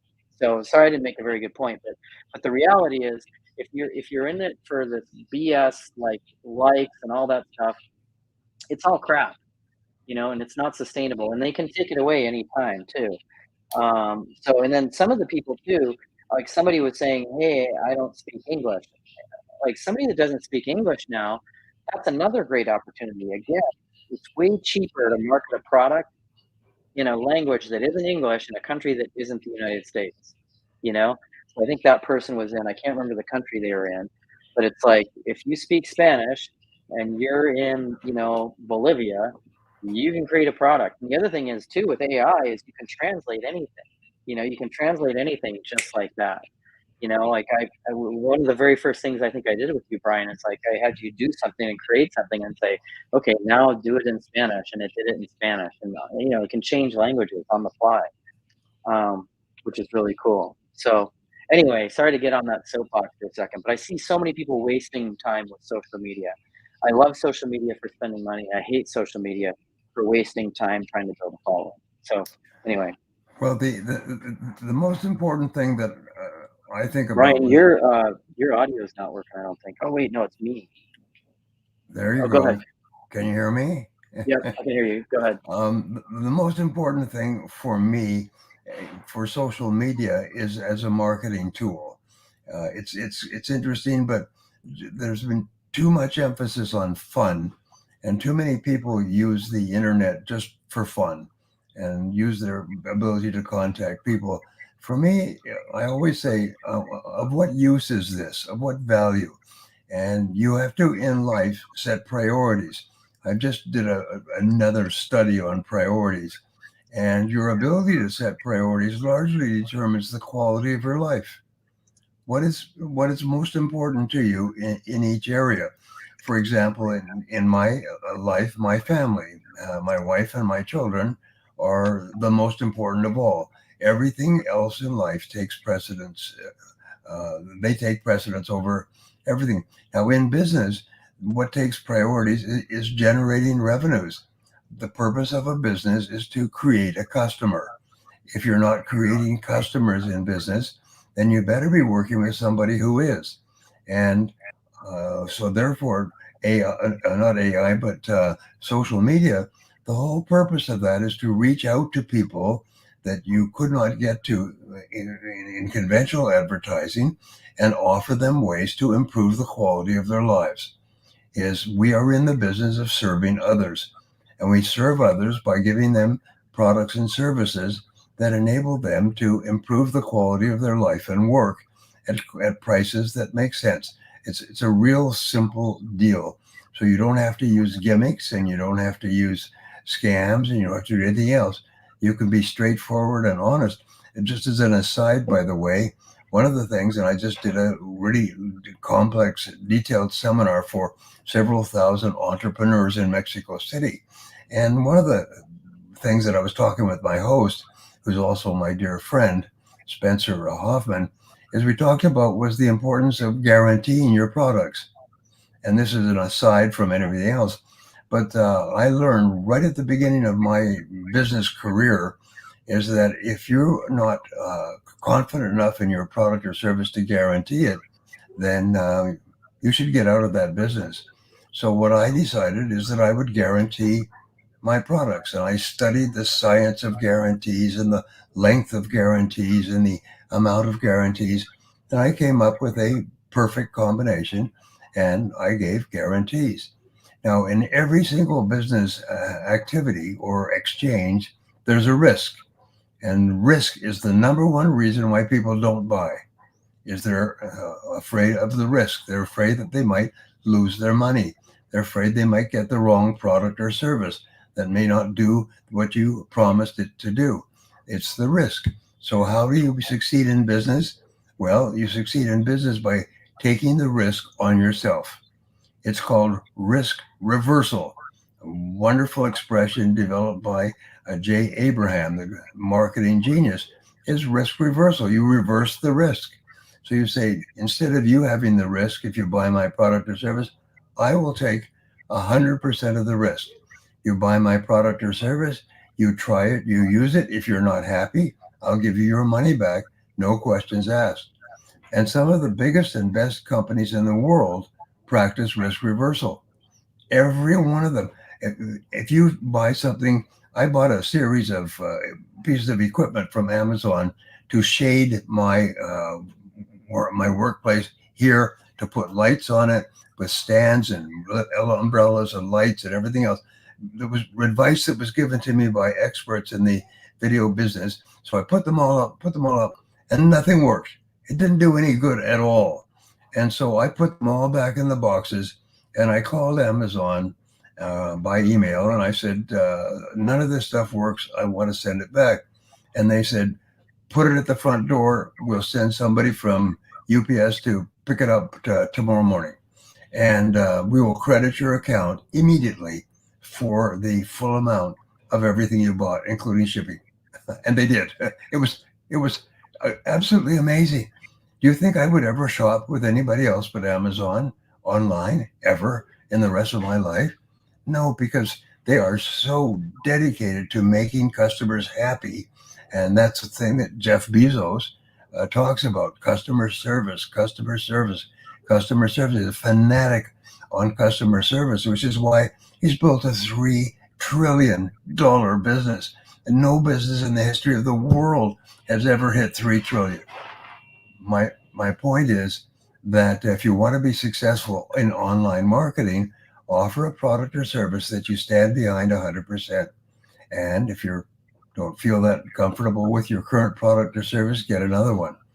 Because if you can give a guarantee and your competitors do not, you have the winning edge. People will buy from you 10 times out of 10 rather than to buy from someone where there's a risk. Your job is to remove the risk from your product or service. And if you do that and your product or service works and it brings about the benefits that you promise, you're going to be a very successful and high earning person. That's awesome, Brian. All right, maybe we'll take one more question and then call it a night if that's all right. Let's see. Somebody asked, can you give advice for someone growing a YouTube channel? And I think it goes back to value. You know, like the people. I don't know how you feel about this, Brian, but if you want to create a following, or lead with value. The people I see that have the really good solid channels provide a ton of value, and then they, because they provide value, people end up subscribing and they build momentum. What do you think about that? You're absolutely 100% right. Is lead with value, lead with service, lead with giving people something that they want and need and value, and will come back for more for. If you've ever been to a supermarket, you'll find that the way that people introduce a new product is they will hire someone to hand out little samples. And they say, would you like a sample? And they serve it off a tray. Everybody's had that experience. And you take the sample and you taste it. And they say, how is that? They said, geez, that tastes really good. Well, would you like to buy a bottle and take it home with you? Well, I think I will. I mean, it's such a simple strategy, is give people a taste, give people value out of the gate. And there's a very interesting marketing strategy now where you give people free value, and then they come back and you give people a second time free value, and a third time free value, and the fourth time you charge a little bit. And the fifth time, then you offer an even bigger product. And it's a wonderful way of bringing people to you gradually, step by step. No risk, tiny risk. And now I'm convinced I'm willing to buy. And so there's all kinds of strategies. But remember, there are three determinants of your success and your sales and your profit and your income and your future. And the three determinants, if you're in business, are competition is number one, and competition is number two, and number three is competition. Your competition is your biggest single determinant of everything you do or that happens to you. I sometimes would ask a large audience, who sets your prices? And they'd all say, we do. I said, no, you don't. Your competitors set your prices. Your competitors tell you how much you'll sell and how much you'll charge and how much profit you'll earn and so on. So you always have to be thinking in terms, just looking over both shoulders, that your competitors, if they are not superior to you, as soon as you do something that works, they'll copy you. And so you better have your next miracle ready, because as soon as you get something that works, your competitors will copy you, and then you'll copy your competitors. I call it an eternal game of leapfrog. You leapfrog over the competitor leapfrogs over you, and then you leapfrog over the competitor, and the game never stops. Now, one of the ways that you can be superior to your competitor is give better, faster, more dependable customer service. You can charge the same price, but the company that gives the best service, that treats the customers the very best, is the one that's going to get the repeat business. And I just finish off this with diatribe with three key points. Is there are three sales in your business. The first sale is the hardest sale, because you have to compete, you have to convince, you have to persuade, you have to guarantee to get that first sale. The second sale is the most important. The second sale tells you that the customer was happy with the first sale. And so your job, once you get the customer, is not to throw it over your shoulder and say, whoopsie-doo. It's now to take such good care of that customer that the customer comes back and buys again. And then the third sale is the key to long-term profits, is when the customer brings their friends to buy from you. It's called a referral. So it's the first sale, the second sale, and the referral. 1, 2, 3, 1, 2, 3. No company can live without the second sale. No company can grow without the referral. So you have to think in business strategy, what do I have to promise to get the first sale? What do I have to do for the customer to be so happy they buy again? And what do I have to do in order to get the customers to recommend other people to me? If you can master those 3 questions, you're going to be rich and successful and happy, and you're going to live in a big house and go to first-class restaurants and travel on first-class jets and have a wonderful life. And if you don't answer those 3 questions satisfactorily, you're going to struggle. So that's my contribution for today. I love it, Brian. Can I add to that? Would you mind? Is that all Sure, right? absolutely. All right. So what I'm known for is working with people like Brian and other experts. You know, I've been blessed to work with some of the best, and include Brian at the very top of that list. My specialty is helping people convert sales. You know, that's my area of expertise. And I'll give you guys, if you want to hear it, I'll give you the process that I go. If you want a quick process on how to sell stuff on the internet, would you guys like that? Or we can end it, or I can tell you how to sell a lot of stuff. No, you suckered Yeah, us in. we can.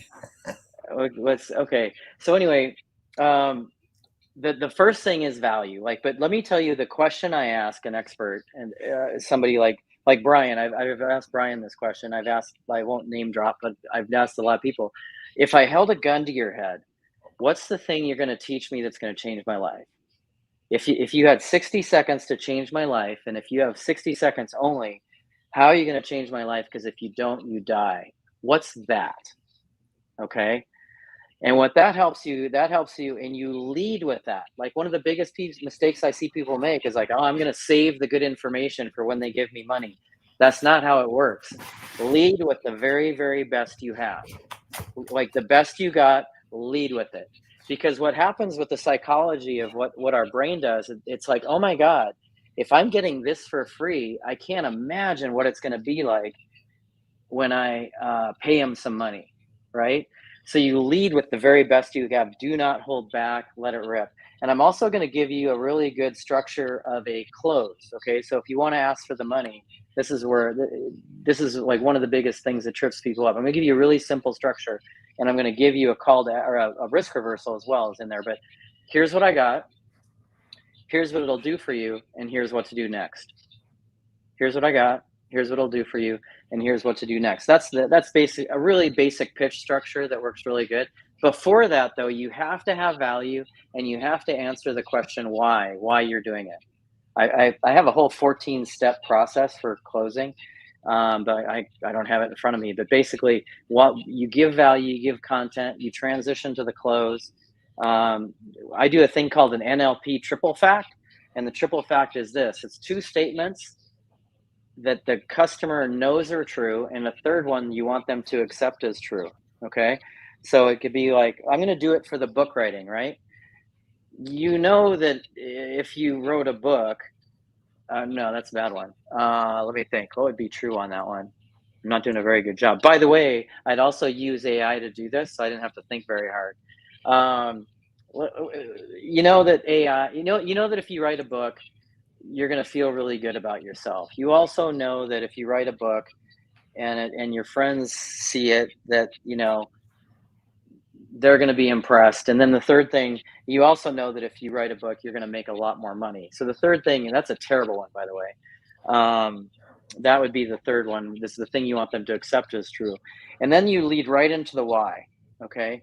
The why is next. Why did you create the program? Why did you create the product? People, Simon Sinek, if you haven't seen his video on Start With Why, it's one of the best things you can watch. Simon Sinek, he talks about Apple, and he talks about, I can't remember, it was the old DVR platform, but it was really interesting. And if you get a chance, watch that. But go to why, and then once you go with why, then you can go into your close. And it's, here's what I got, here's what I'll do for you, here's what to do next. Then your risk reversal, and I love Brian's. I've seen, before I knew Brian and I'd met Brian personally, Brian, I've never told you this, but I was in an audience. I was sitting in an audience and I saw you pitch. It was a network marketing company, and you did your whole presentation, then you pitched it.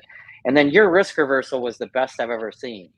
You hear people saying like, oh, I'll give you 30 days, whatever. You were like, go through it for a year. Go through my product and program for a full year. If at the end of the year you don't love it, I'll give you all your money back. And I was like, how do you say no to that? And I bought it. I was like, oh my God, that was like the best. And I knew you were doing, because I'm a marketer. So I was like, that's the best risk reversal I've ever had. And then the last thing I'm going to tell you is, it's hard. Like, if anybody says it's easy, they're lying. It's an absolute hard thing. And it's worth it though. I'll tell you, it's worth it. And I'll give you an example of that. So we brought up a link just to give you like a real-time example. I'm going to count how many people are on this session right now. There's 273 on Instagram. On the other channels, there's 1,300. So there's 1,573 people on right now. How many people, when we put the book link in, put in the comments, how many people do you think bought this program that we put in the link? It was like an impromptu thing. We didn't plan on it. But how many people do you think bought that program right there that we put the link in the chat? What are your guesses? Go ahead and put it in the chat. I want to see who gets the right answer. This will be fun. We'll see if anybody gets it. I'm not seeing, and Instagram has a slight delay, so I'm not hating on you guys by not saying what you say in the chat. I'm guessing 10%. You're guessing 10%. So Brian's guessing that out of 200, we got 1,600 people live right now. Brian's guessing 10%. That'd be 160. We got, somebody says 900. Somebody says 200. Somebody says 15%, 10%. All right, you guys ready for the answer? Drum roll. You ready? Ready? And the answer is 0. Not one person. Not a single solitary person. Now, why am I telling you that? I'm telling you that because that happens. Like, it's not, it's like, do you think Brian, should we quit now that we didn't sell a product? No, the answer is no. So the next question is why, right? So I'm curious, well, we lost Brian, he'll be back, but I'm curious, why do you guys think, what could have been better in the presentation that caused you not to buy it? I'd love the feedback. And Maria says, let him talk. Maria, I would let him talk, but he's gone right now. He bolted. He'll be back though. Anyway, I'm curious, so listen, it's going to happen. You're going to not sell stuff, and it's okay. And then you learn from the experience. So, I wasn't prepared. Like, we didn't plan on selling anything. Like, it was like, that wasn't part of the plan. But then, Fire and Faith, I'm not sure what your real name is, but she asked a question that led to books. And then when she led to books, and somebody says, where is the link? On Instagram, the link's in the bio. I put the link in the bio if you want to grab it. Anyway, so, and then Preventing Diabetes said price was the issue. Got it. Too many charlatans out BSing, so you are cautious. Anyway, that the point there is just that, and let me add Brian back in, is don't give up. When it doesn't work out, don't give up. It's okay. And if you do want to be the one, now see, the thing is, I'm going to put the link in one more time. If you decide to try it, Brian, I'm going to go Brian Tracy on the risk reversal on this. If you do this, you can use it for a full year. You're going to learn how to write a book in AI. You literally could have a book in a week on Amazon. You can have a book in your hand in a week if you buy this. And I'm not trying to, I guess I am trying to sell you just because I believe in AI so much, like, I'm really into it. What do you think, Brian? First of all, what do you think about having 0 people buy it out of we got over 1,600 people? I don't think that they recognized that it was a sales offer. You were speaking so fast and moving so quickly that they were basically paying attention, paying close attention. You talk about writing a book in a week. What I did is I wrote a book with my daughter, 22,000 words, 24,000 words, the size of a book that has a spine, so it can be shown on a bookshelf. I did it in 2 hours. I just put my head down, and I had the book written and ready to basically ready for publication within 2 hours. Of course, it's not, because it has to be very carefully vetted and polished and everything else. But I had the finished 220 or 24,000 that's a word book in 2 hours. So if you talk about a week, there's a lot of slack time in there, and I don't think anybody really recognized the offer that you were giving, which is something that we should revisit at a different time. But you know, of all the people out there, 64% of adults dream of writing a book someday, about something. Often about their own life, often about their own experiences, often about an event that happened that opened their eyes, often about their business. I've just proposed to a good friend of mine who's a multi-millionaire serial entrepreneur that he write a book. He's my age, and that he write a book and to pass on to future generations of all the things he's learned in the course of his business career. And, you know, there's a song, what I told him, which is an interesting point, is that little thing that says, most people go to their graves with their music still in them. And you don't want to go to your grave with your music still in them. All the good things you've learned and all the good experiences you've had and all the lessons that you want to pass on to your children and your grandchildren and other people. So you may want to just sit down and put that all on paper. And unfortunately, today with AI, it's more possible to do it faster than ever before. When I wrote my first book, it took me 6 months and hundreds of hours of typing and pecking away, as I told you. And I finally got the book out, and the book has been very successful, but it took so long. And then the second book didn't take so long. The third book took even less. And then I began publishing 4 books a year.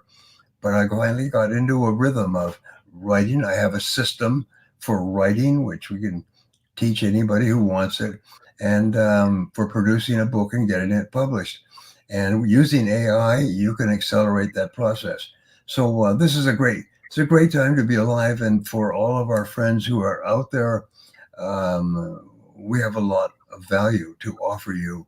And with Lanny's 1-year unconditional guarantee of satisfaction and happiness, you'd be crazy not to take us up on it, because we'll be looking at ourselves in the eyes and saying, what on earth have we done? I have a crazy proposal, Brian, but I need your permission because it's so outrageous. I'm feeling that we got to have somebody buy something, just because I don't want to end on a zero. So here's what I'm thinking. I have the AI edition, which nobody's even gotten this page yet, and we'll sell it for $7. How about that? The AI part of the How to Write a Book. Jeez, I'll pay that. I'll pay it. All right, I'm going to put that in there, and then we'll see if we can get a sale. So somebody said the price was the issue, so I'm putting a different price in there. We'll see if that makes a difference. And then if you do buy it, I'm going to tell people online in live right now. I'll say your name and say so and so took a leap of faith with all of $7 and did it. So anyway, Jeez. We'll see. Oh. All right, we got one person that said yes. We'll see if she actually follows through, though. Looks like, let's see, what's we got here? There's some problems with this. Interesting. Anyway, and then you know what I'll do? Let me put this in here too. I'll put this link this is a link for a book writing guide. If there's a problem, there might be a problem with it. I'll put this in there too. She says the price of an issue because it cost me double in Aussie currency. Well, if it's $7 and it's now 14, is that really a problem? And I saw you put your name in there in a previous chat, so let me go find it. Stessa. Okay, so the exchange rate sucks, but if it's $7, who cares, right? And it's not showing up on Twitter. Okay, I can get on Twitter. I'll put it on Twitter. Just give me a second. Hang on, let me log into Twitter. And there won't be any explanation on Twitter. I'm just going to put the link if that's all right. And yeah, so we have a training tomorrow, and I'm really looking forward to it. And we're having a lot of fun because it's not just about writing a book. It's about learning how to do things that it's learning how to do things more effectively so that you can learn how to do a lot of things more effectively.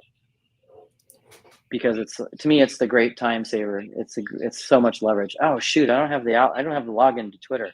Darn it. Okay, so if you're on Twitter, just go to let's see, what can I give you to go there? Is that X? Is Twitter now X? Yeah, Twitter is X, and it doesn't have. I should have the logins to these things. Okay, so here, I'm going to say the URL. If you're on Twitter, I apologize. So I'm going to say the URL, and then hopefully you can follow it. Justin says, call Elon. That's funny. Okay, so the URL is briantracyai.com. So it's this, briantracyai.com/7-buck-upgrade. So it's 7-buck-upgrade. And this was really just designed to be an upgrade to the people who'd already spent $500 on the How to Write a Book program. But you know, why not? And I still nobody spent even $7. How sad. I don't know, Brian. I got to work on my skills. That's why I'm behind the camera, not in front of it, right there. Well, that's something we need to give some thought to because we are responsible. Yeah. Oh, for sure. All right. I'll put it in the chat one more time. And then, Brian, thank you so much for jumping on. And you had a rough, go there with your teeth, and you jumped on anyway. So thank you so much on behalf of what is probably 17 or 1,800 people that are live right now.